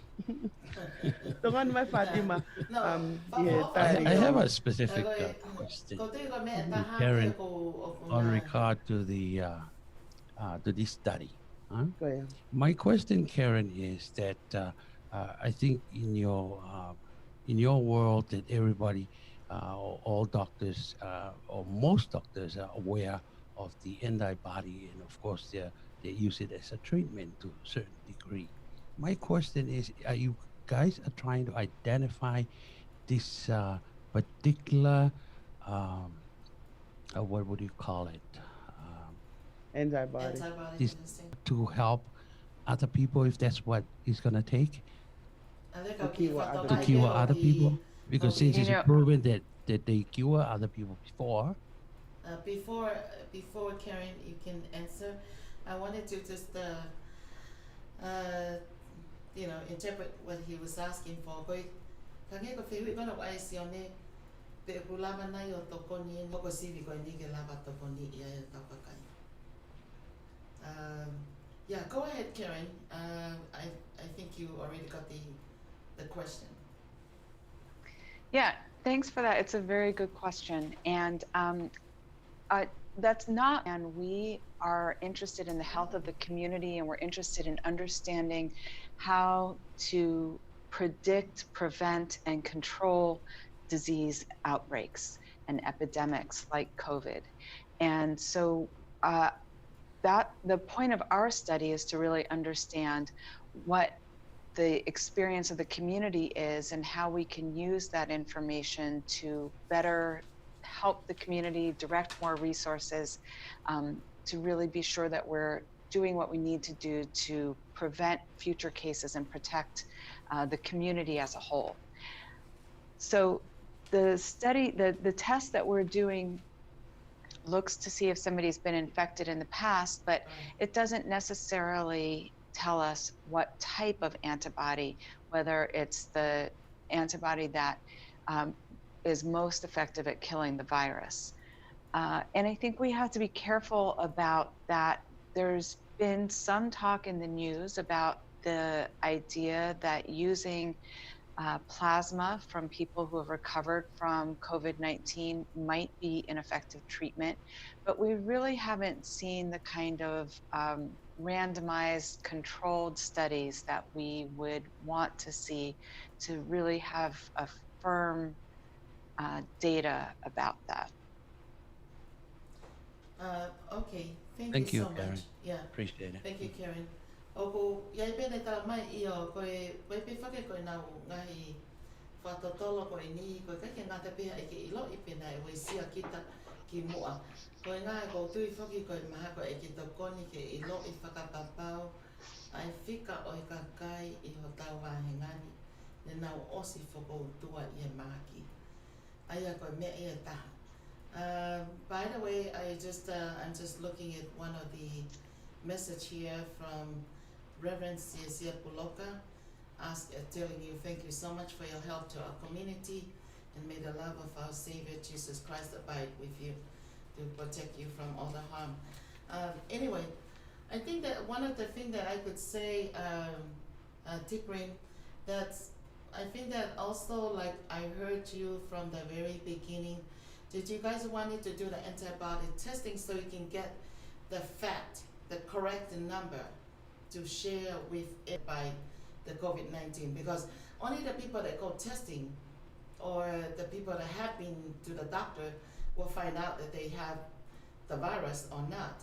But if I have it and I wasn't even aware because my body was strong enough to fight it, is that also, Karen? Oh, yes, I'm sorry. I thought that question was for Tigran.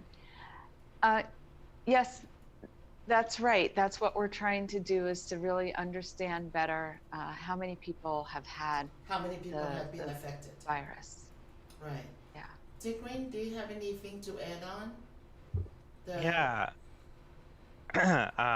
Yeah, so I think so antibody testing is really great for identifying how many people have had COVID-19, but the swab testing is also important for knowing who currently has COVID. So doing the nasal swabs helps us identify who currently has COVID and gives us opportunities to identify areas or groups that kind of currently are experiencing a high risk of COVID transmission. So understanding the true number of cases is definitely an important thing to do, but we also want to understand like what's happening now. And so we still want people to get like the nasal swab test too, so that we can. Yeah, I think that we're trying to combine this information about the past infection with information about what's happening now, so that we can try to predict what's going to happen in the future and try to protect as many people as possible. Emily? It is a very important study. What you guys are doing, it is very important because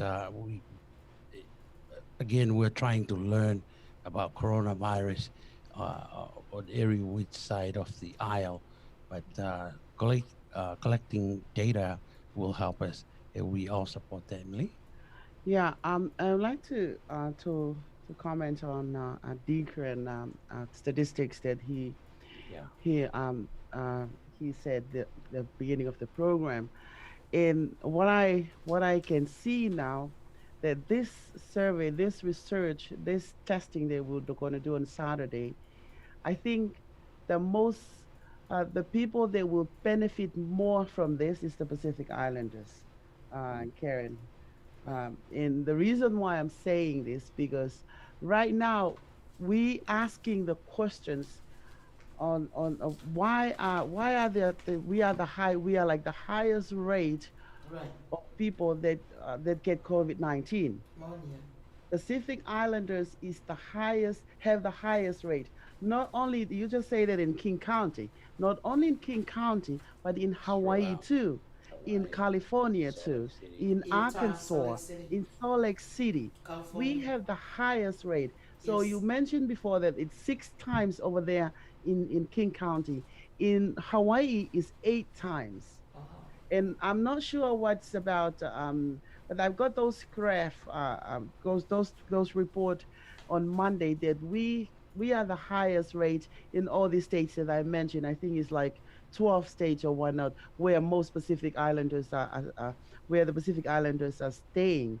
So even in where's that place where you get the salmon? In Alaska. In Alaska, we have the highest rate. I like your question. We have the highest rate of people that get COVID-19, the Pacific Islanders, let alone the native Hawaiian.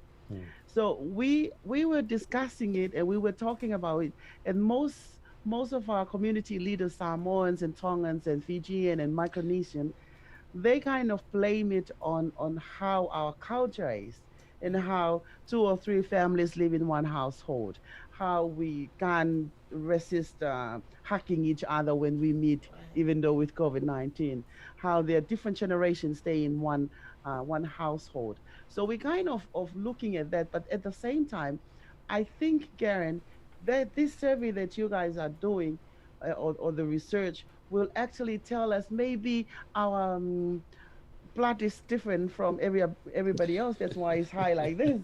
I think What do you think, it's a lot to Karen? do with our culture because when somebody passed away, I mean, everybody yeah, have to go to the funeral. but Karen, You know, Karen was mentioning maybe this test will give us some reason why is it, maybe something to do with our blood type, or maybe something to do with, I don't know.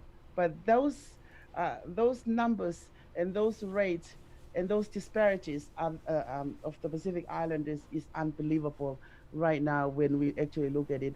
And I told them during the program, I told the listeners, the number of coronavirus, of COVID-19 here in the USA, in the United States, is going down, but the Pacific Islanders, no, they're not going down, they're going up. The number of Pacific Islanders that get COVID-19 is going up. Karen, Sorry, can you Emily, help us on that? can you translate that? Well, in I can Tongan? speak to that a little bit, and then I would like Tigran to comment. I mean, I think the first thing I would say is from our study, we'll be able to look at the proportion, the percentage of people who are infected.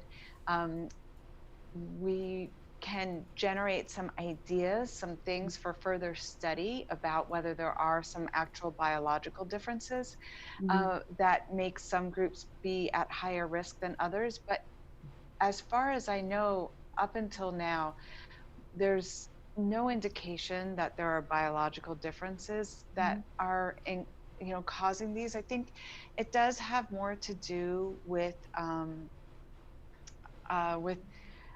social. The social and other kinds of situations that people find themselves in, right? And I think it's wonderful. I don't think we should be talking about blaming our culture, but thinking about how to express the culture and also take care of ourselves and take care of each other. So it's okay to hug somebody if you hold your breath and turn your head and just go in for a hug and then step back, keep your mask on, hold your breath, give a big hug, keep your breath, step back, let your breath out. You're wearing your mask the whole time. You held your breath. You still had that hug, right? So you can totally do that kind of thing, but you have to think about it's not necessarily about stopping the things that we do, but just changing them a little bit, just making small adjustments. That's right. Yeah. Right. Yeah. Maybe And somehow, Tigran, Karen, it's probably lack of information because not all of them are watching TV. And of course, not all of them are listening to the radio, or not all of them are even listen now. We have to find ways to reach out to them. And there's so many ways that we have to try to figure out to get the information over to them. Unless somebody passed away, then everybody cries. Well, and I want to say that it's that even if people are watching television, the things that are coming out on TV or in the news, they're not always factual, right? And so it can be very confusing to understand what to believe, what the most important things to do are. But I would love to ask Tigran if he'd like to share some comments here as well. Sure. So everything you're saying is resonating a lot with me. I'm not Tongan, but I am Armenian, and I grew up in an Armenian community, and we kind of have like similar values of like family and like togetherness, and I we're love those very we're a very tight-knit community. And I think what you said about like hugging people especially has been something that's been painful for me, because the way I greet people is like I go in for a hug and then kiss both cheeks, so I can't do that anymore.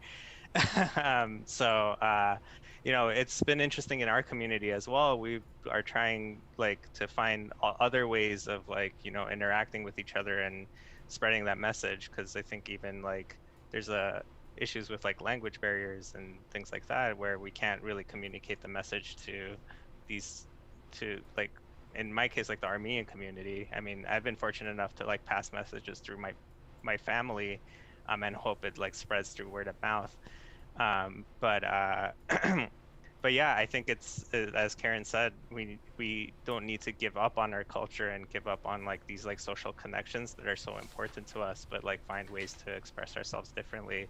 So if that means giving an air kiss instead of kissing someone on the cheek directly, or an air hug, or clicking your feet together instead of shaking hands or something like that. I think the important things are finding ways to maintain some physical distance, without necessarily giving up on social connection. So I think things that we've seen have been working are wearing masks when you can, making sure you're washing your hands frequently, not trying to touch people and then touch your face, avoiding contact as much as possible and staying 6 feet apart. But I mean, if you're doing good hand hygiene and things like that, you could kind of have a little bit more wiggle room. And congregating outdoors if possible in small groups rather than really large ones, and trying to limit the number of people that you see every week to maybe 5 or 6 people.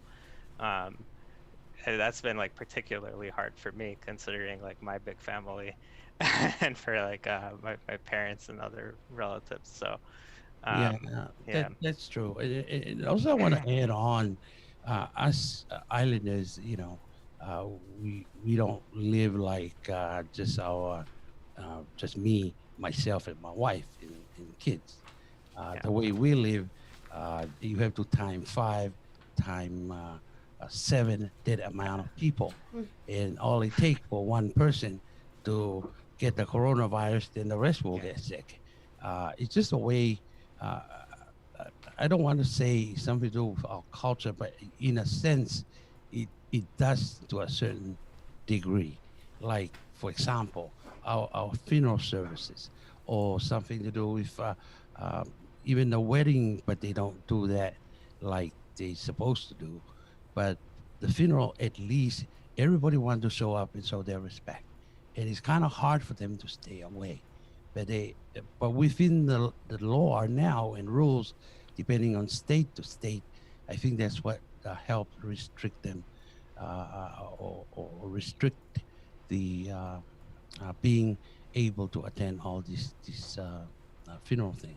So I guess that's what I want to add on, Emily.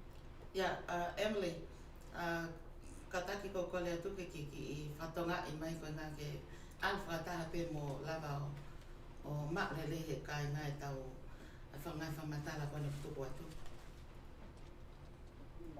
Emily? Fatima for a translator. Oh, wow. Yeah, You're the master of all translator. Sylvia. Ko malo e Fatima ko mea mahu inga pe I whepo tala no aki ko ni ho e ko kainga. Ko I ko tau wakai ko ia ki e ngai whaunga ke he e lava toko ni ai ai savea pia moe. Mea koe no whahau ko e toko naki ki tau tolu o te mo te Pasiki. Ko uhi e ko tū koe tai mini o tala mai ko reiti koe I Kings County mei liu ngā ono. Ai ka kai o kumau e COVID-19 kompea ki e nau. Mana tui ko liu ngā ono ni ka whawhihanaki pe ki ho nau population. Ki toko lahe ka kai ko ia. Kompea koe ki he ngahi matakari ke he o kuna tau kau tau tolu he mā o lunga taha. O ko ki tau tolu o mā o lunga taha. Koe koe uhinga koe mā o lunga ai whika ka kai o mā COVID-19 ka koe reiti. Aia koe tū koe ka pau mahalo ka pau te tau pehe koe ka pau tau pehe toko te au. Aia te tau pehe e toko te au ko tau pehe ai Pasifiki o kuiai ai kakai e toko uai o I toko te au kotoa pe ai Latino. O gea kakai toko ua ai o kumau he COVID-19. Compare mai koe ke Pasifiki e te tau pehe tau tolu. Ko toko te au kotoa pe ai Pasifiki. O ku liunga ua ai liunga ono e ua ia koe. Ko toko tahaua kotoa pe ai Pasifiki. Ko toko te au kotoa ai Pasifiki o gea toko tahaua e kumau COVID-19. Aia ko foi compare aia mana tu ko ke motoluia ko Latino ia mahalo toko taha miliona ia aia ko hake nau kakai nau to mahalo toko wa mano ai kakai ko ma COVID-19 ka ko ki to ko avadis ko fenga pe tau sio ke o te mo ma hala pe he ko programa ko niu ne talatu o ku to la hen kakai ma COVID-19 i King County e Pasifiki ia to matakari ke ikai ko rate o kakai ko o kuma o COVID-19 o kuma o lunga e Pacific Islanders. E me tau pe ha na lawe kia T-Cran. Ko ia. O ku mahina pe wai tau ngahi o wau whaka ailani ka o ku malawa pe ke te whai i te te whahoko ai. Karo te pito ke te tawhilo maki ai. Te mato mai. Nancy, ko haho whehu i.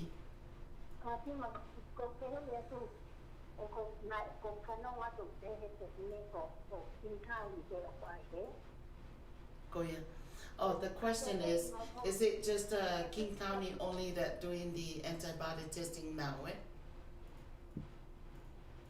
Karen? Yeah, the event this weekend, the event this Saturday is just for King County. But keep an eye out, depending on where you live, there may be antibody testing in some other places. So you live in PS County. There's something I want to say also about the antibody testing. You know what Tigran says about the importance of wearing a mask, maintaining distance. This is really the number one thing. And even if somebody has a positive test for antibodies, that should not change their behavior. It's still so important to wear a mask, to wear it properly, right? And so I don't know how many times I see people, they're wearing a mask, and then when they want to talk, they take the mask down. But this is exactly what they need to be wearing the mask for, is to protect the people around them, right? Exactly. Or we have the mask like this, or we have the mask like this, right? It really is a way of protecting not only yourself, but the people around you. And you know, what's so hard is that we can't see the virus. You know, we just see the faces of our friends, we see the faces of our loved ones, and we want to be close to them. We want to be together with them the way that we're used to being. And, you know, we just have to change our patterns and change our habits to always just act as if you are infected and act as if the other person is infected all the time. That's what I do, right? Yeah. That's how I do it. I always question. that everybody else got the coronavirus except me, so I have to stay away from everybody. No. Please stay away. Don't act as if you have it yourself, right? Because you don't know. You could be the one who's spreading it to them, right? So the way that you show that love for your community, for your friends and your family is, you know, sadly, by maintaining that distance. And I think you brought up but it is a big point change about how people wear their mask. And then all of a sudden, when they want to talk, they have to understand you can talk with your mask on. We can hear you. We can understand you. But a lot of people drop it down to below their nose. And then somebody said to me, look at him. And I said, well, I guess you want to breathe the coronavirus, but at least he got it down to his mouth to protect us at least. So but that's what happened. That's what happened, Karen. I went to a funeral last week, and we were outside. Most of the people were outside, or maybe all of the people except 6 people in the funeral were outside. When I see people walking around, most of the mask is under their nose, and I thought to myself, even the kids were running around with a mask under their nose, and I was thinking, wow. Now we're trying to. The mask supposed to protect both the mouth and the nose. Now the nose is exposed, so might as well the coronavirus. So, we really appreciate your help, Karen. County. Yeah, Karen, thank you so much, for all the information. I have a question, and it's not coming from me, but I heard it, like from the left wing. Left and right, especially our culture, and I heard it around like some community leaders, not just the Pacific Islanders. They said that since there is no opposing. We know it's a protection of wearing the mask. But this is a fact that I heard it all the time. And since the reason why that I'm asking, because you both do the study and the research of how the virus spread. What about the people that wearing masks and they complain that's give them a shortness of breath, and they talk about you breathe in and then you breathe out the air from your inside, and then you breathe back in, so you breathe in and out. It's like if you have the germs inside your body, you breathe in and out, you don't have the fresh air. And Dr. Fauci was talking about breathe as much fresh air as he could. So I'm not trying to oppose or anything. I'm just asking, what is the study, for wearing masks, and you just breathe in the same air that you breathe in and you breathe out. And I heard it another time. So that's a great question. And, I'm not an expert in this area, but I wear a mask all the time when I'm out and around people. Right.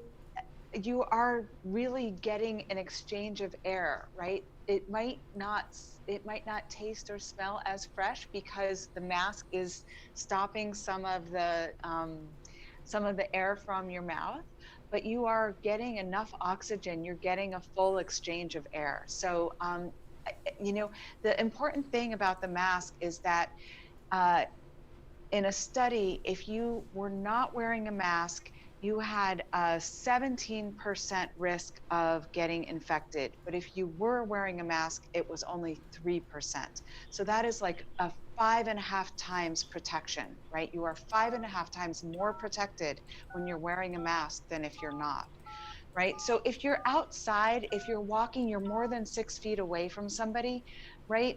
Then you don't have to wear the mask. Carry it with you if you're coming close to somebody, if you're talking to somebody indoors, if you're talking to somebody close together outside, put the mask on, wear the mask. Right. You're getting enough oxygen. And even though it takes a little while to get used to it and it might feel a little uncomfortable, right. It's not harming you. You're not decreasing your oxygen intake. Okay, Tigran, do you want to add something to that? Yeah, hangi ko ngai whamatala oxide mo oni ke tau manawa ake a fresh air o fu matu ak mau inga ia. Ka koe hangi ko e te api ka pau koe po uri te whakawa te matapa ke hauha air fo o mina tula. Ka koe taimi pe o ko ke ofia te ke ataha o fu mau inga ia. Koe ngā ka pau koe taha ko mau ia maaki pe ko kita. Koe lava le vai ke whetongi atu alo atu ai ea mehe. Thank you so much, Karen. I have someone on the phone that wanted to ask the question. Yeah, hello. Do you have the question that you wanted to ask? Go ahead. Yes, my name is Brenda Kongaika, and I want to ask Dr. Karen, is it? Yes. Yes. Okay. Can she hear me? Yes. Okay. Yeah, they can hear you very well. Oh, okay. About I'm asking questions about the antibodies process that you guys are doing. Do you have any percentage of how percentage of the people, like the Pacific Islanders and people from other, like the Latinos, African American, in reference to how much they're affected if they're not taking care of themselves and then you guys have to do your job as, just develop some guidances for them or actions to, from spreading this disease, or give them some guidelines. Do you have any percentage of how the Pacific Islanders within King County, or kind of a demographic process?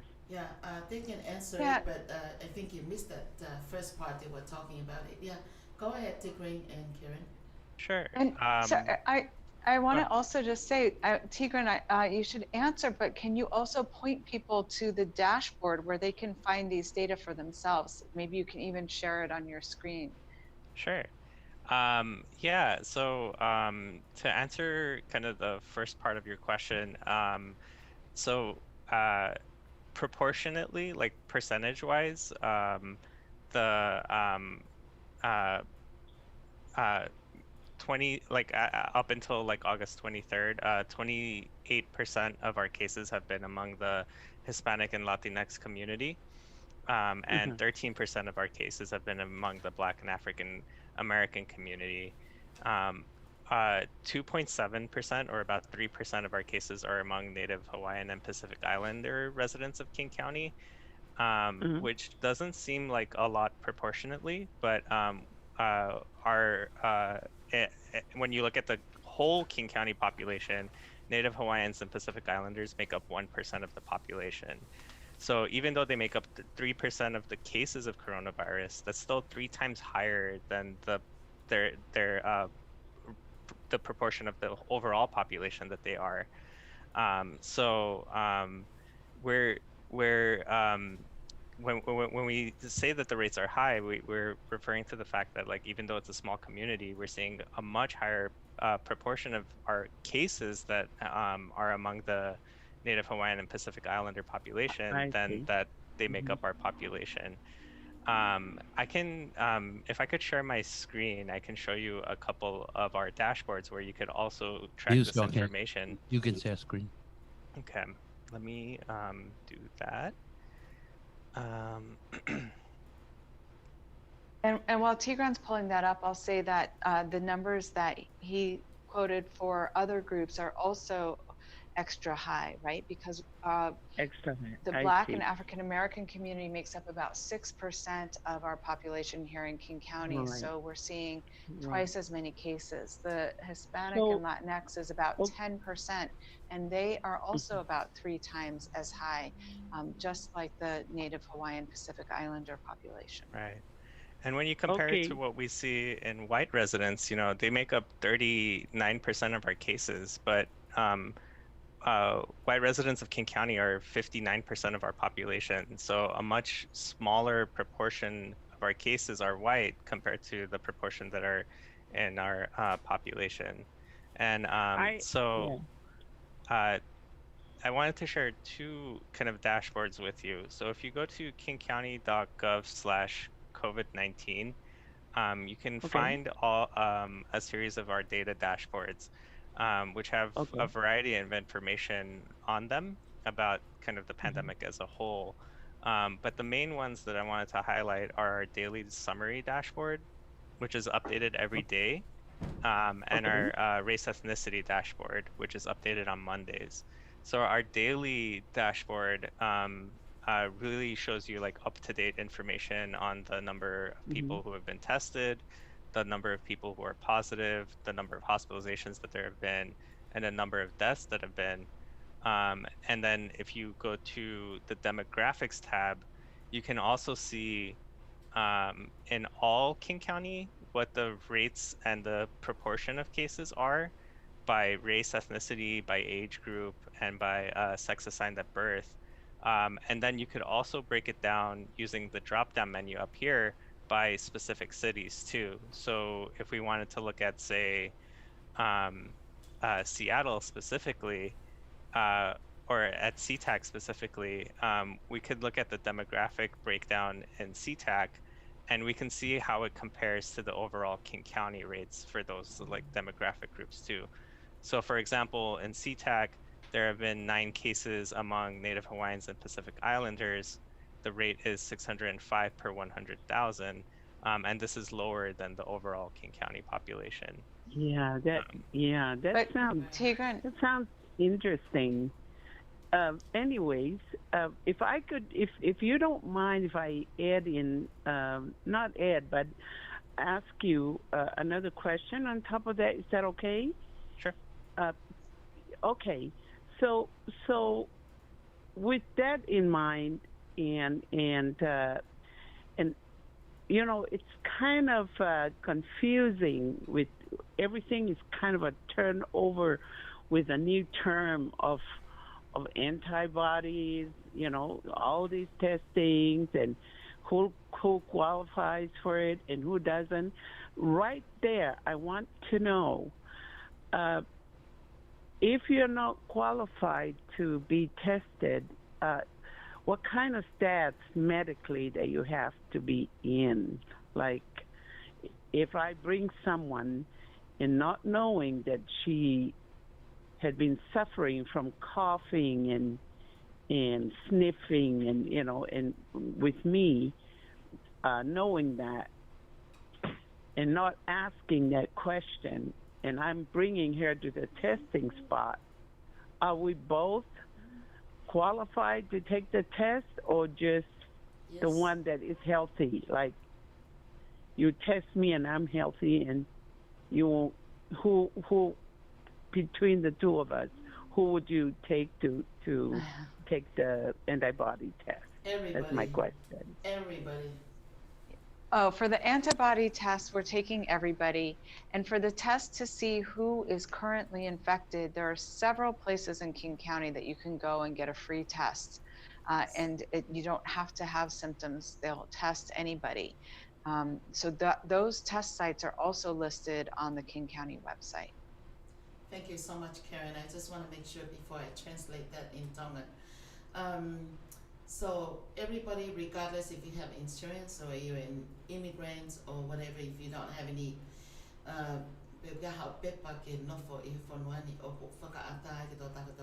everybody are allowed to go through testing, right? It doesn't matter to know what your status or whatever, but they want everybody in this country to take the test, right? That's right. And Tigran is showing you a page that shows free COVID-19 testing locations, and you'll see that there are schedules available in several languages, including Filipino, Marshallese, Samoan, Tongan, and a variety of other languages. So all the testing that we do is confidential. That goes for the antibody test as well as the test for the virus.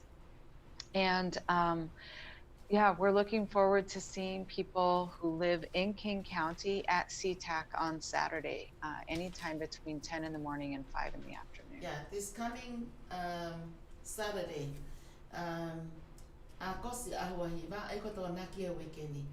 Amanake frahoko ai civic on antibody testing. Ngego ya kone lau ta etotongeni, ya ataya ke toko taha kotoape. Kamata ya taimi hoa fulu pong ki ni mai fiafi.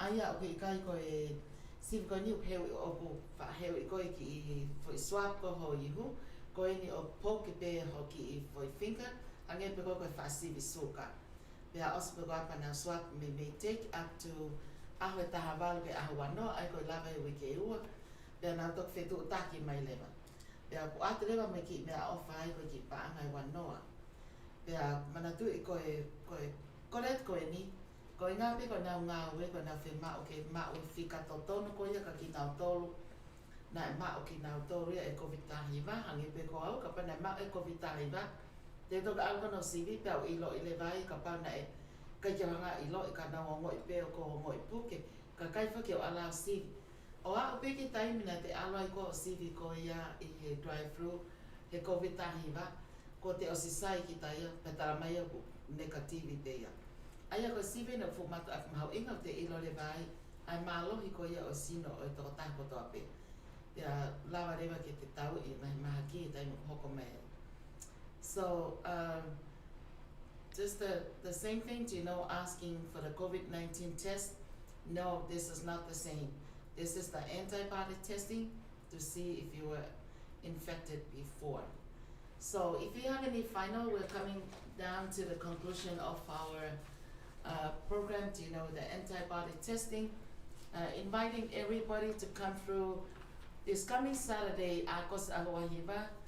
Tai me hongo flu pongpong e ni mai fiafi. O koe kai kia hato tau, ma wato ki paangai wanoa. Ko haupe drive through, for haupe he Tai High School i taha valvalu. Ilo e he taha kota pe. Ko mo haupe he I-5, exit mai ki he Tai High School. Ka pate ke alu he International Boulevard, mata o mai he taha valvalu. I turi ki ko ia o e Doubletree Hotel. Ka te hau I he Military Road, te a ke afe mai I he Tawhaki koe City Hall koe a CTEC. So fu whaingo fua au pito pa te nau kamata I he hongo fulu pongpong.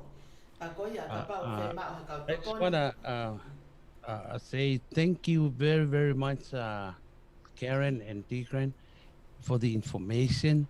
And we'll continue. Emily and I are in San Francisco, main station. And we understand how important this information to be put out, because we do know that we do have a lot of people. There are a lot of Tongan people in King County. And we will continue to work together with Sylvia Fatima Aho to put out as much information for this weekend to see if we can make a difference, and I understand the importance of the studies that you guys are working on, and hopefully will help us for the long run. We appreciate the information, and we're looking forward to continue to share information with you guys, and not only these studies, but some other project. Go ahead, Sylvia. Yeah, go ahead, Sione. I'll give you the final, like few minutes, for you, Karen and Tigran, if you want to have something before we close up, go ahead and share. We'll give you the extra time. Oh, thank you. Well, it's really been a pleasure to be on the show with you and to talk with all of you, Emily and Sione and Sylvia, and to hear the questions from callers. I think, one thing I want to make clear is that we're very concerned about the rates of disease among Pacific Islanders, but we're not blaming Pacific Islanders. We want to try to understand what are some of the societal and systemic factors that contribute to this. We understand that a lot of people have to work, and that in many of those jobs, they're exposed, they're essential workers, and it's those kinds of things that increase risk. For those of us in King County, we're just really grateful to have the chance to share this information, and we look forward to seeing people. We want to see people of all ages. We're interested in knowing what's going on with kids, so it's just a little finger prick, just a little tiny finger prick to get a few drops of blood. So show up on Saturday at Tai High School, and I'll leave the last word with Tigran. I just want to say thank you for having us on your program, and this has been really great. And just to echo what Karen said, we're not trying to place blame on any communities or on individual behavior. I think a lot of what we're seeing in terms of transmission is structural, and we want to find solutions that kind of help you all, help your community, help all communities in King County, rather than place the blame on anybody. So we want to work with you and find ways to kind of make sure that you have the resources that you need to stay healthy. Thank you so much, and we look forward to Thank seeing you again. both. And malo opito Emily Musione. Emily, te aha mea ke tāna ki mai wha o sea ke tau whapota noa koe ni ki he antibody testing I he taunaki. Yeah, I just want to thank you, Karen, thanks Karen and Tigran. I believe, Karen, that this is the beginning of our journey together with you in the county of King County. As you can see, this is the kind of information that our Tongan community are crying for. Yes. This is the kind of information that our community needs so much, because the relationship of the Tongan community and the county level is not too close. So you're introducing us to a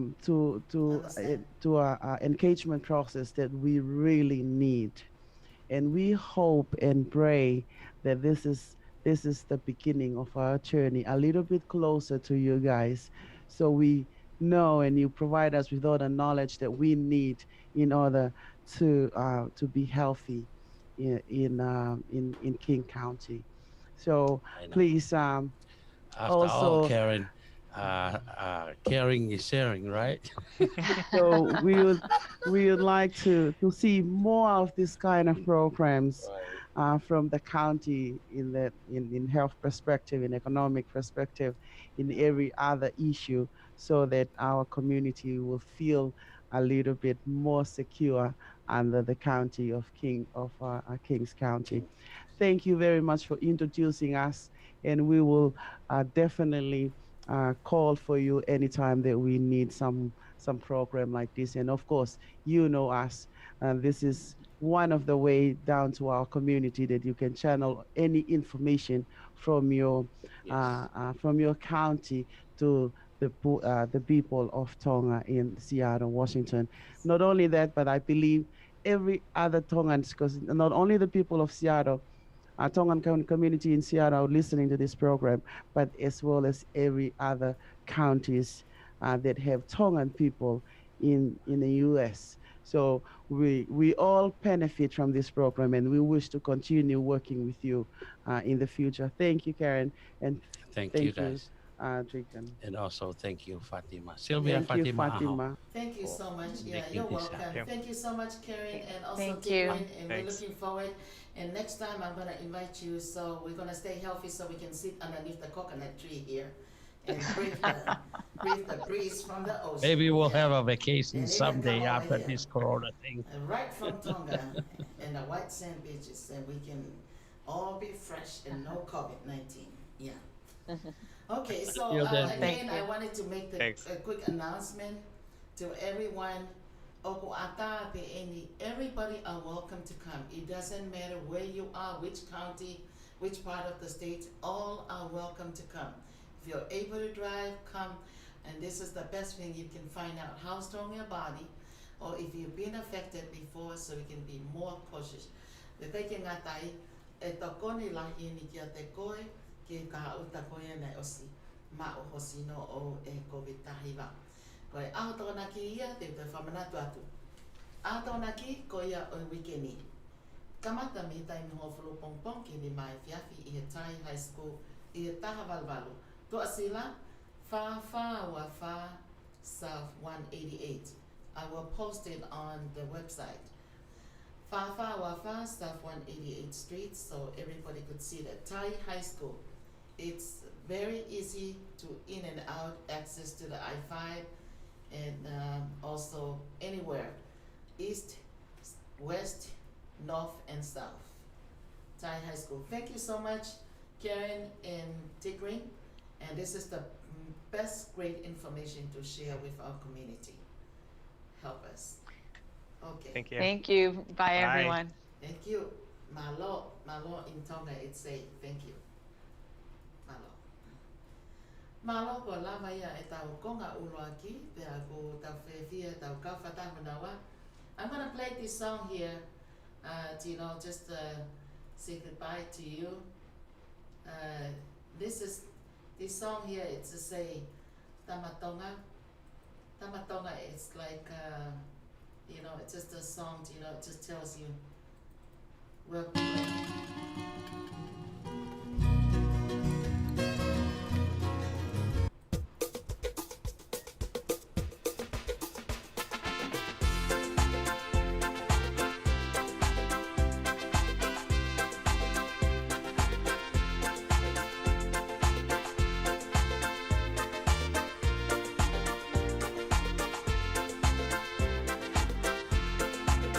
Kala mo kapui, kau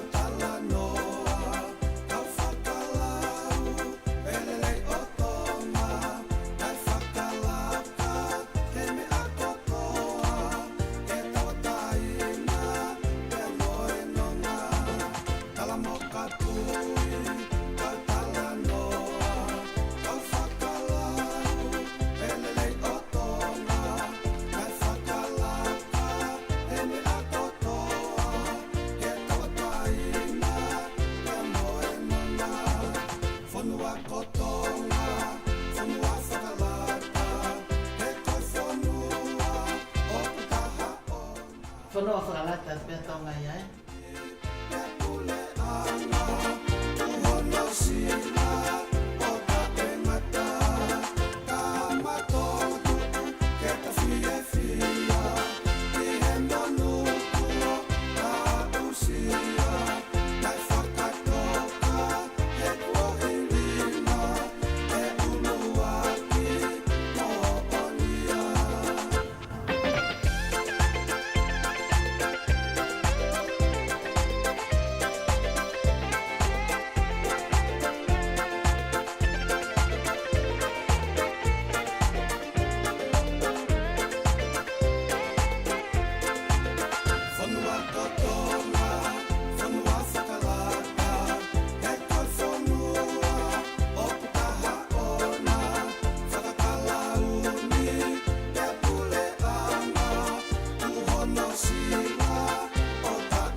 Sisi ko ia tau taimi te tau hoka tuai piheni ki he ngahi o ngongo ko ia te mi tua pre anga ai te tau kamata hene mi ewa ko whai pepe ko whainga maari ai mau e whainga maari e tau kawhataha e moe tunga whonua ai a ko whaos mama ia tēne whahoko hana tonu mai o ngongo pe mi ewa o aiki ki a wikeni malo whaos Maria Wik tu meli tong ko te mo ne mai kita ngai ngong ko ta ta na ke pe mi tong ki e se sini ko ro tonga fa ki e se sini e ro to baka mb on mato mi fo no mb e wo ro ai ngong ko e se sini ko kam de me ni la ya ni e wo ro fo fa ma yen ko fra ko te ta ngong ko ki pia me ga fa no e wa o kai ko to tapu wala mai ne ki pa ki after e wani te ko lava wala ken ke mau foki se ka mai ke ni le mato mai no pito ai si ka nga o lava ni ani mato e ile le u ai e o to ata ai ko kala no ve ke fa nga mali o se tu taki fa fa no a mo tu te mo to tapu o e u ai le ka ha ni ko o ni o tu o e ha te ka le fi ke nga kai fo ke to ai au pito pe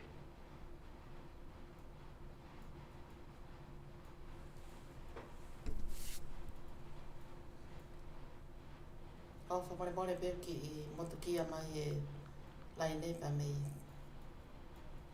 ai folau mai baka mau folau mai nya so bongbongi e ha ka to mai mau ta ne pe mo e ne ale na mau folau mai mo e fa no aki mutu ke la ve ha mo ka bongbongi ki foke te waka hau jes me tau po uri mai lai ni malo e hiwa ane po o la me heva kari tamo e la vai ne stania na mo yene mo foki mai ma ria bitu te yene me te me ne hu wa ton mai te ki wakani o kapa ki fi tamu te te kita te me ne o fo to tap te kai te ka ka ki o longa ki na fanga o e baka la hi nga hi ka fo ma ki to tapu ni nga ri ke ki ngai me fo famili ngai me fo chef ngai me fo ka fonua ai mo ko ngai me e pure anga e ngai po e o to le le vai fonua kau e pe he ko fe ha fonua ku laita lo ta mo as laita ha ngai ngai la ka i si tono ko ki infrastructures de nga hinga la la hi e pe no na fonua ko te ho pe i wa fu na fonua o si pato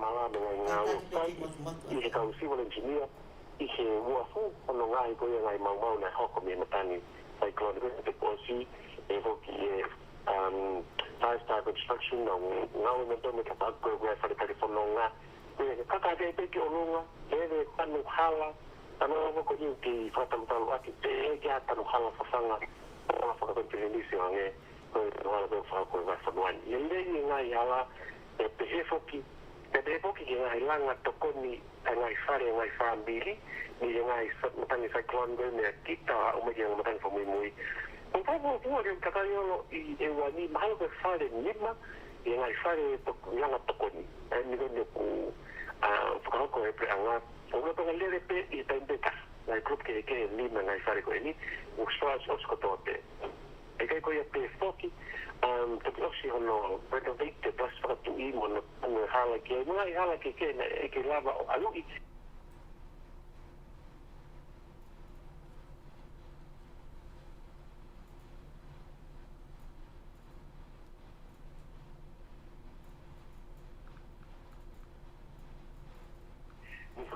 I te ni koe ko le apito hala ke se kano aki ava nuani whakawo apito ke koe pega na whatanga e kong whakapreanga pe ke whafonga na pere e whafonga e waga koe I stabilisi na pere nuku na tau whawa me tau whawa nefia to kai whoki atu a tau whawa prearea ai pe wita lame mau moene tau Folau ko ngai whakatahai pe na mui e ngai poche koe ni wilele I e whafonua e wa o tau e whoki ki e ngā hai project ki e kau tau tai e ke kau ngou e kau tō kawa na mo e kau whinia wharehanga a e umo mea I whoki koe taha industry de koe ngā hai ngou e tuki mua tahan whauka whanami koe tō kawa I longa au pita vito ai melei a kawa whanami mo ne lahi o te hoki anget mo mea I wai whoki mata apure koe tangata kau tō kawa lai taha kau whanupua tonga Tangata ia me whāsama e wā tangata.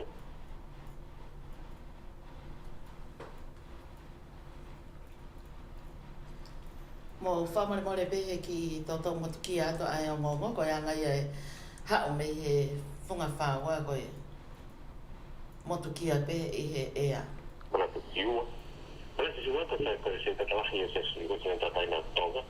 O tōma whunga ki he o taha o ngahi ngongo e ko se whako no api I e taha ngahi ngai api kutāmi nos langai ha whare farmhouse ko me toki langa e behe I ponoani I tonga I uta whawhunga waka pare whakawhoro takai e lalo te mōlunga e behe ngā nau mongou e ke he upi ai ngai haere ai mea whio ko te hong ia I ngā ue te kako I o mereki hana taimi ka asio ai I he farmhouse ko ia mea se whiua I rewe ka wea taku whakasosea ka hono whaere na whaanga o ulanga I e apikolo ko e ane apiko e ni kau ia whare lohe tau pito au pito o whakasosea no langa ato whare kuia ko e pefeki ai taha I me pefeki kima futu o e paanga I ngā hianga ko ngā raka whara ko e tablik mai vai whanua mora tako ngā ue I peke kai tō rahi I vai whanua ko e tāna Mole be ko ngā tōtō motu ki a mai whoke nau lai ne, ka koe wātu ne whasiko ia ai whine whāua, whine e wā me he whunga whāua.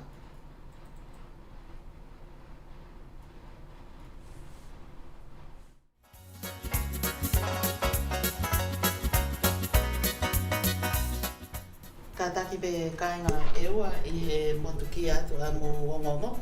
Whenga behe ka hau ke ua toi motu mai ka mahana e kai ke sai matangi.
pada tahun.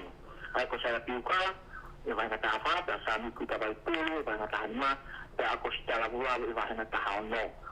Kalau ini ia perlu lagi, ia nak tahun mai tu menakar, menakar ngau, ofis kalian. Kau mana main itu ia tahu kau apa? Kau tahu kisah nak ahli kalian. Ini kali nak kau nak apa-apa, nak kena tahu.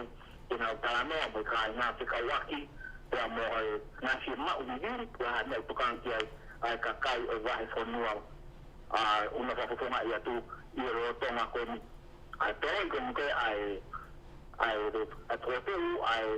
pare area o to mai di mai na ko ni katu kana i ba ko ni ko aba tu ai pa pare area ai wa na tahano ko sita lang na lava ya i a hotona ki kana ko fokia tu aki tomatapu tago bahenga tafa e fa lava kumoya so sai ata tuka oni no fala lava ai na ahi pero vai tu lua ko baba itanma o ku ko male ro to fokia ai fata ai ta ko na asami vai tu i no bahenga ai ko fa assessment ni no yafu ira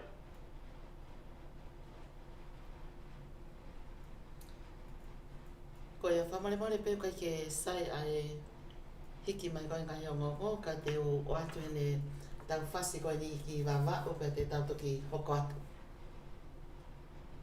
Huni e lolo tonga e papa o lai nā tō.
o whaia i ahi kola ko toa ko ni.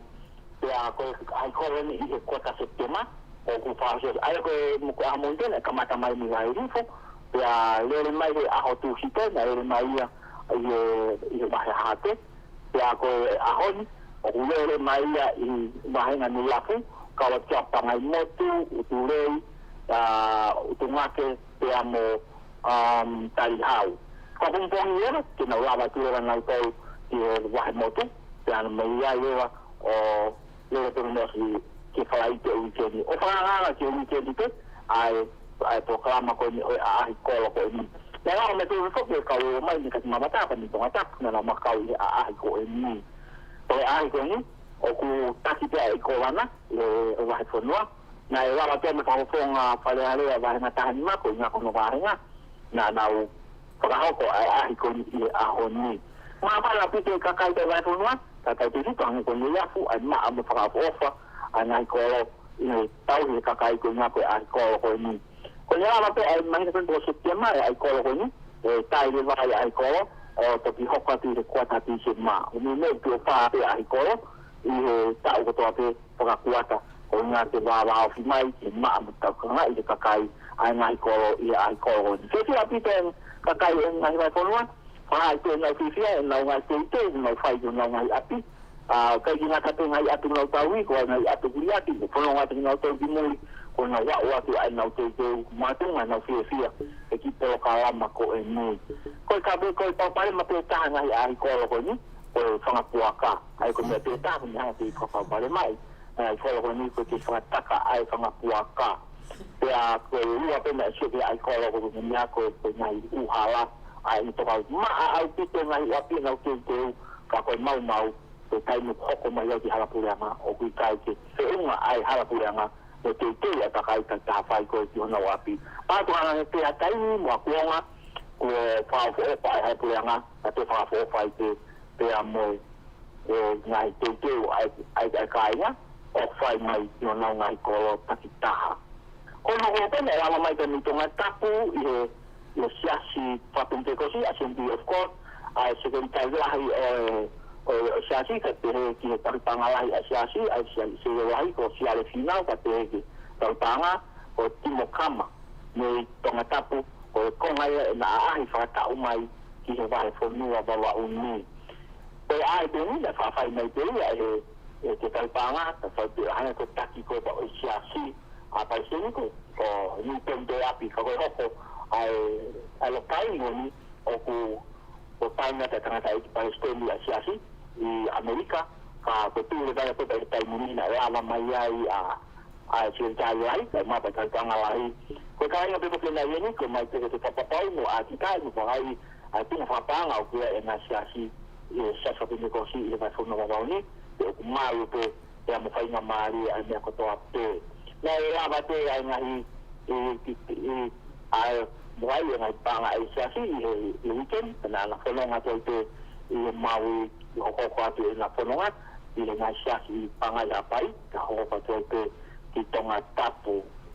Ono ko pe te tunga ki ai koe ai vai whuna wawauni, ku ke whawhawha pite vai whuna wawauni, ke mahu a pite ke ai te ngahi le akai, o ku mahu a pite ke le akai, i vai whuna wawauni, o ku ala pe ngahi u katatalo, pe au ke paanga i tolu noa, ko ke kato, ko ke talo tonga, o ku au ke paanga i tolu noa, ke talo e wha, pe au ku wau mui ngahi, ko e ahi taha ku ase ni ko ngahi de stapolo. Kau atu ku stapolo ko ni, i ngahi i tokoni, na e whai ke kakai, ai te punga au e ko ni koe, ai ngai ngai kono tokoni i ko ni koe te kakai ke tatato, ane na ku stapolo, ke to. Ta ku ia ngā hongo e hana ka e to, ka o te stapolo ko ni, kua to whia kakai ka kua wholu a māteti, tai ni koe la e panga lima ki whunia fo i ke to. Tai nini, kua toa o panga to, ki ngai fo i te mata fo alai e lima o kua o ki he ono. Whia mo ki ai kakai, ka wati mautau kolu ke mautau ke stapolo, i he mao e whainga maari e koe ni, ke mao e te stapolo. Koi kaku ko kamata ki asi mai ai ka ko ngā ko ki ana ta ofi atu o sia ta ana fua ko ni ko pa e mo ko ko kamata le ke te foki mai e ka o totai ke na totai i ka mai kana mai na u ko ta lo situ mi ai na la ya te pare ma ai o ngai ka ne vai fo nu a ko ni ko wa o ni Ke kai mai ia to pe vai fono mai ke kia fa tamaki mo le ia pide ka kai vai fono ka tau pe fitu ko to pe o na uai ko ia o le wa ko ati vai fono mai ma wa to mo me mai ka mo me a tu afa ko ia ko e lava ia ai ngo ko ia nai to ki o mai ko mi va va u fa ma lo pe ko ne lava le re ai ko va ia ne o mai ngo ko mi va va u pe ko o fa ki va va u ate ka ta me ko ia mana po uli tata fu o fa ki va va u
fonua ya sen puloka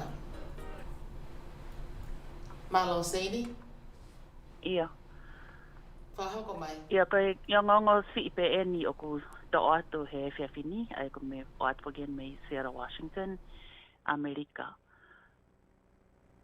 ko e ngai te sto I me ala la pene o ku lava o to atu ko toloi ko ia ai tau basketball ko ia NBA I he fini ngahi wa inga ko ia na amana ke fai he fini ko hono hoko ko e pofo ni hono tolu ai fai conference ko ia ai faha I fa politikare ko e Republican pe ko hono fa muy ko e teu fili palestini ko ia americani ai fa ha ko te November ha tolu ko ia oi ko ki muy o tauni ko laki te sto yo ngo fok me a la he hoko fonwani ko e hoko ko ni ai toloi o tau basketball ai foko playoff win ai ko ngai takai fogen ki mo ko e pe to fai tau yo hau o e basketball ko NBA I americani tupunga fokieni me he timi ko ia ai Milwaukee Bucks pe ko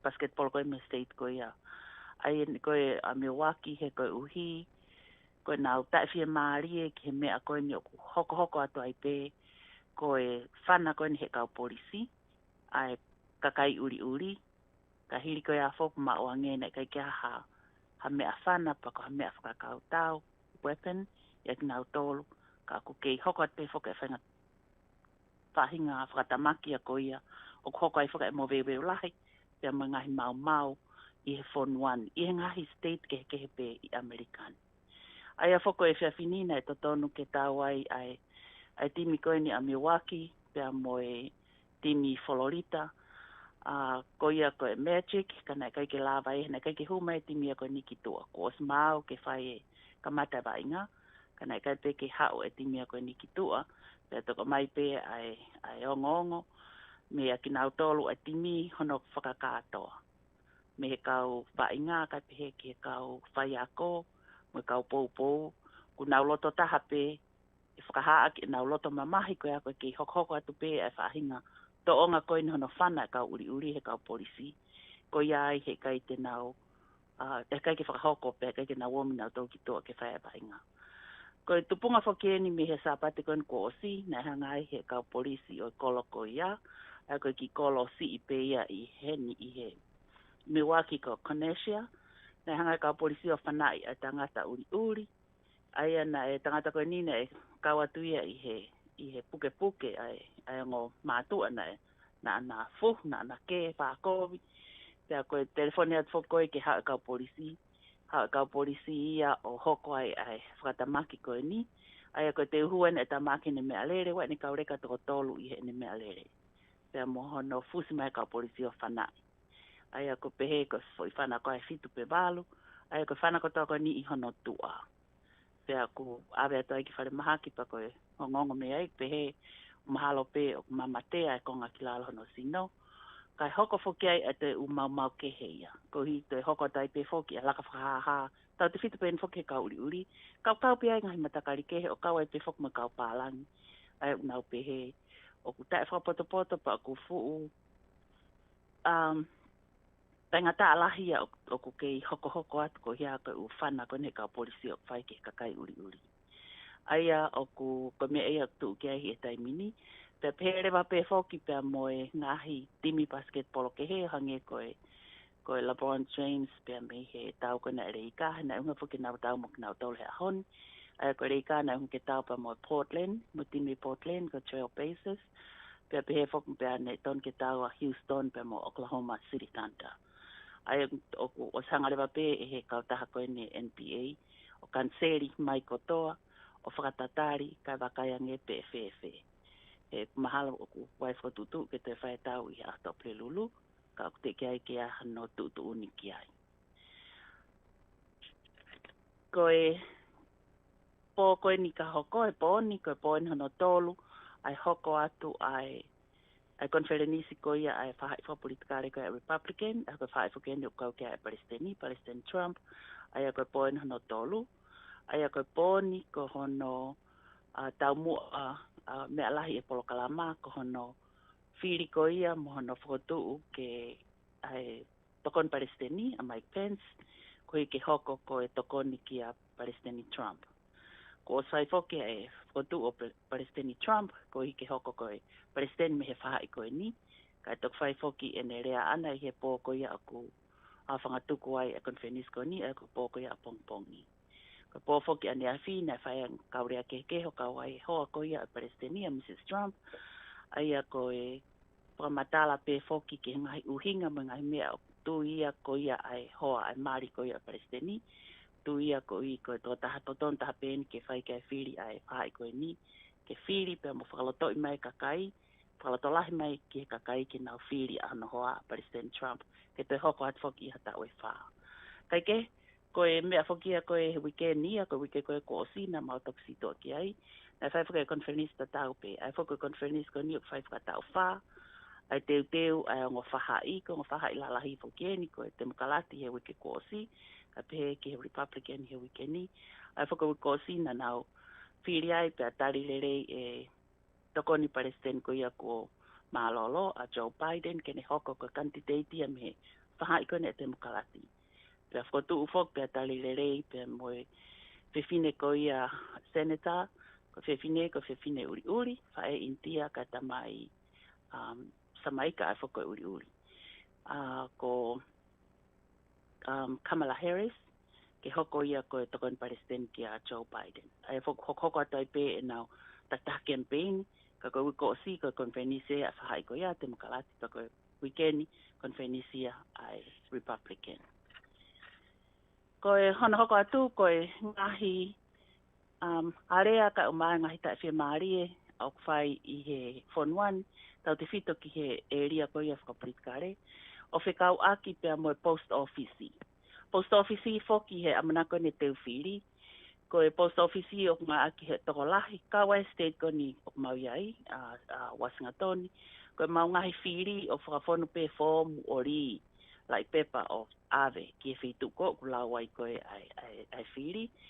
pe wai mga state la ku na fai pe he ka ko hi ka ngai state for o ko na to ki ka mai ni o ko ai ha o pitoia a president Trump ki ai on e pe he ko e lahi ko ni ngai state na mafuri o fai e fili pe ko he meiri ne pe ko ai o ku lawai ke hoko ngai fonga ka ko no lili we fili pe ko na kuhanga kwa ha whahinga ia o tau copy duplicate ngahi formu fili ko ia o whakafonua haka kai ke ko smartphone ngai whakamatala ia me he office pe ko e pureanga ai unau toka ngai ai fili o kui kai ke ha mea pe he ia o ku hoko pe ka ko ki pe seti si I au pito ia o whakahoa ki he fili o whai whakatau whai lau miliona e fia o ku lerei pe pa whakahoko lerei pe whatongia ka ke foki ngai mahina koe ko osi na hanga e Trump ia o fili e ne taha a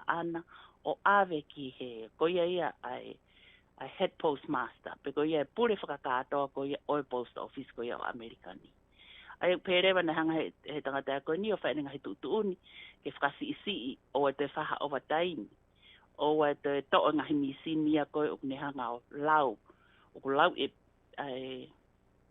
ai tohi meiri lau miliona pe ia I he ki time si ai foko ngahi mea ngā wene o tokoni he mahino whakapapaui o ku meiri atu ai tohi whiri ke kakai I he whonga wawe pe a tānaki mai foko he nā whakafoko mai post office o te wawe hono whiri meiri o ave ke whitu totonu koe o whae lau kaike o whae fuke tālanga whaka politikare ai ka ma ape foki e kakai o nau pehe ko nau totonu whakakonistu tone at nau tolu ke ngawe ake ai post office pe ke whai he post office na patongia totonu mo lerei ko e tonu e nau ngawe ko I ka mahina o kuau e nau whiri ke whitu totonu o lau pe a foki ai I e taimi totonu taimi whiunga ka ke ko e whakahinohino I he taimi ni ko tala mai ta twito ke tau state o kau he u state ko ia o ku are pe te palo tipo te whiri he meiri ko ne mau mai pe koe ho lai pe pa ho fomu pa fonu rewa ia ke taimi pa foki rewa o ave ke post office pe ko ngahi vai pe ngahi poha meiri pau o makai ko e palo ti ke tuke ki ai ko I pe ke toki mua te ria na whahato mui tau te whito ka pau o si ang he wike wā pe ta pune ai whiri o ka papau I rewa o snak ave ho o pe pa whiri ki whitu totonu ko ia ke ave ai ki he meiri.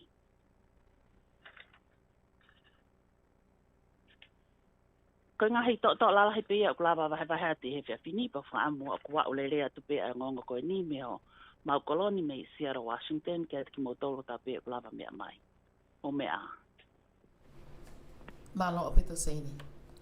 Ko ina matak mea ka seini polonka mai ngahi o ngonga whalot whanua. Nea ngo whoke tau alu koe ki tau pure anga. Ka ko fumau inga o pito whoki ki tau toe ilo na hi mea lalahi ko hoko I ho tau whanuani. Ko ngā ko e tau nofo he ni. Pea o ko mahu inga ke tau ilo I ngahi tutuuni mo I ngahi lao mo I ngahi mea o ko hoko I he ātakai I Amerikani. Ko ngā ko tau taimi o ko fuofi o pito ki he toi si I pe toi ki mite ngofulu. Pea o se tau taimi ko te akpe ki fasko ni. Pea tau si oi pe toi lava ke tau alu ke ngahi ngongo ko ia o toi. Malo.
Ki whai Venga Maria fa ostoni te oangi mai ka whaionga ko ia mai Australia tau ka whataha ia programani ke o atu me ai o ngongo ko ia ai a ko wan ba have ia malo. Tau ngai o ngongo pe mi Australia ki weekend malo wan ba. Malo e tau mo ngā o e mateaki me Nusilana David Tamaka. Malo mo la Maria o e ki te a mo lele e tonga kotoa i Aotearoa. Ka mat mo tolok mea mai ngā lua bende he tapa ke he o kolope. O kokore ke uwhangai pe ngai whatapu o sana awhaki, ka tamo ke whahauka te ngai o ngongo wala maa watu nei Australia i he fiafini. O kula mali lelei pe tahine ko princess la tuwhi pe kalawal matao, e tala pe kaulahi o tonga ki Australia, ka umai tanga pinis kalauni, pinis tu potoa o kalala, te he ke princess sinai takala, mo ta mai fare alo i he kolombu a ken pela. Le whakau whuki a whakatahmau inga ne kawat kia e tahine e tala se kaulahi, pe he kia sione laka ko e toko taha whakau ngā aue, mai kau ngā aue whakapahita o e whanuani i wiki o o si.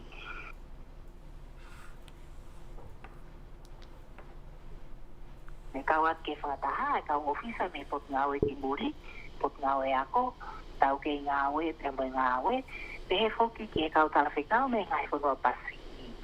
Ko whakataha nā, e taimita tau pe o ke tau ka vei pe pare Nia Morrison ia, me whiunga pe ngai palani me ngai prokalama ne nau whotutu, ke tau i ake mahakini i hono toka ngai kina makehe ko ia o e kau tōre ke reka. Ko e tuunga rewa vailas kolona he whanuani i e whiwiki pe koe ne taha ko tok mariwa tu, ko mau fo o e toko tahawhe ua ngiau mau noa. Aloha ke lewa toko lahi whakatok na o toko mau e mahakini ke toko ua mano ni maafe maani matolo. Si kau pekia i he wikendi ko toko walufitu ai whakato ai kau pekia ko toko ni mangiau ua nima ai ko toko tongiau tau nima ai ko kau toko taure ke reka pekia e ngai whare nofo anga taure ke reka. Kakai ko whakaake ake o mo ui ko toko whaafe waungia waunima, whakato e kakai ko na wake ko toko tahamano i waafe waungia mahiwa. Whamare pe kai ke ilo waka hame hoko i he ahoni he whaatauto mo te kia mai e laine ongo. Ka ko inga ko tautaini ko api whake tautaini ko tawa o mai ni ki he osi 2 minute nima ki he nima. Pa te o atu pe whai whasko ni whamare ala wanwa vea pa me Australia. Te whatu lo ki he ni wakai ke hawhiki nā tai te ai motu kia ko ia maulaine. Ko e whaamu pe ki he kaha o ke o ana toi hoko e ngahi palpare ma koe ni. Ka kimo aia, ki atu e tau whasi. Whaosa ke ne paki mo toko ta pe mo ke nofo mai i he paenga koe a le teo.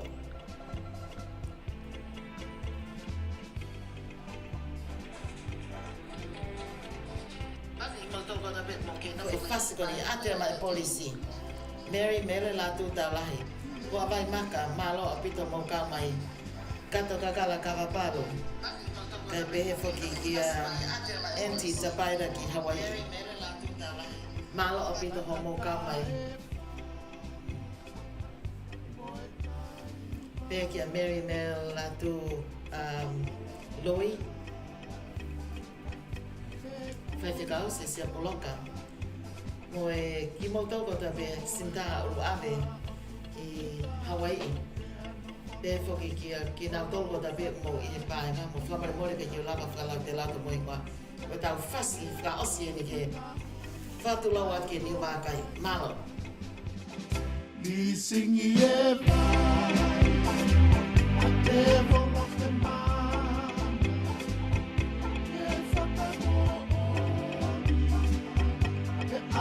Mo ki haka mai tau whakaosi ake polokalama ko i e angani.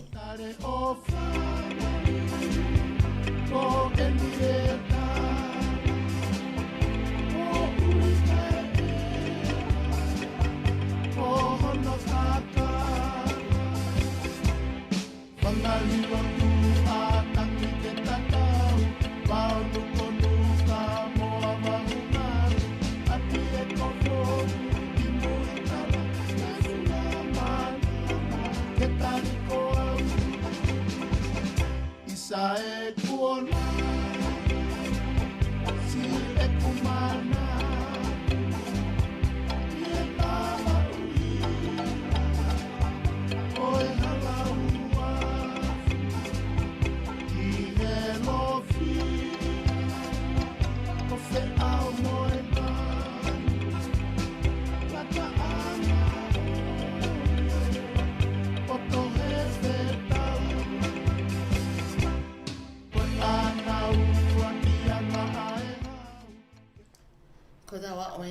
singa ko ye tau pol kalama o te whamalo ki toko tā, ko ta bena tau kau eni me kamata o mau ki he wha o singa. Ko ngā ko tai i whuke tau taimi, ko tā alo mai ko osi e tau taimi. Whamawhalarea pe me pol kalama ko ia Voice of South Pacific, pa me Seattle Wasinga Tony, o atu ia i he paenga ko ia Liti o Tonga Vake Tali Folau. Whamalo atu whoki eni ki mo toko ta bena e kau mai ki programa, ki e lotu kamatana, e whakahukatu ia e whaiwhikau. Mausia ka kala Folau, pe he whoki ki a ngō pule lahi ko ia Liti o. Senator Lau Makahiri, pe he whoki ki a Emily Tofu, pe he whoki ki a Brenda Kongaika ko e kau ngā i he programa koe ni. Pe a moki mo toko ta bena tau kau whata. Pa mori mori pe ngahi te matukia pa mo e kai ke lava whakakato atu e whahako whatongia na e whai pe a lele taha. O ate whamanatu, tōna ki koe ni, kai ngā tonga i Seattle. Tau kau whataha mai ki e drive-thru koe ni i he Tai High School, Sitak i he taha walwalu. Ko i ai, mo o mai ki ai, pa te mau at mo moki mea ofa, ki kai ko uhingai koe ni pe mau koe ko vitahiwa. Ko e sivia koe ni pe na e wesia koe, pe ka pauna ke hawa whalata atu. Ko i ai, tau tau laki e ātona ki, hōwhulu pongpongi, ki e ni mai fiafi. Tai High School, a kosa awaiwa, tōna ki a wikeni. Whamore more pe koe, whanaononga wha osi. Mo me atu whoki ki he whenga paanga ko ia a Namuka Wharf Project, mana ke whakaho ko ia i he pare ko ia o e fōwho anga i Kent e awhalaite, kono wa walu ko ia o e wikeni. Malo. Whina mo tau whahako whatongia, ko Stevia Fatima Aho, malo mo mea.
One 33062 is not available. At the tone, please record your message. When you have finished.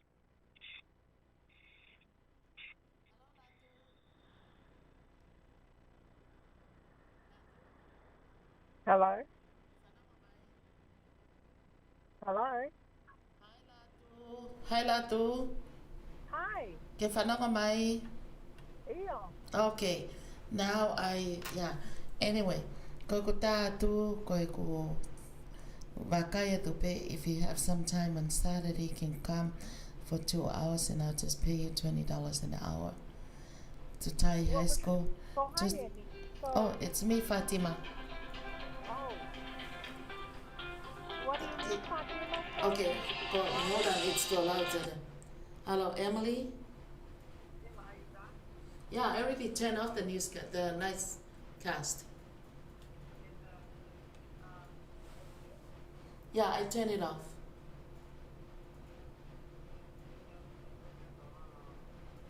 Yeah, after this I'll call you back because I'm on the other line. Okay, yeah? Yeah.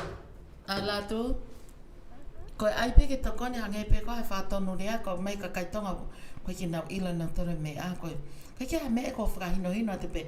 I'm going to leave here since you have the program tomorrow. I'm going to leave here the flyers and also the card. Ke anu mo ya he. And then and I'm going to leave some card ke share ko mo ka nga lotu. Eh? And then also it has the thing, yeah? Kako inga, if you want to come for 2 hours or 3 hours, I'll pay you $20. I need some help. Itai High School on Saturday. Tai High School. That's fine. Eh, okay, invited mana tu ko drive through, pe ko tang ko antibody test.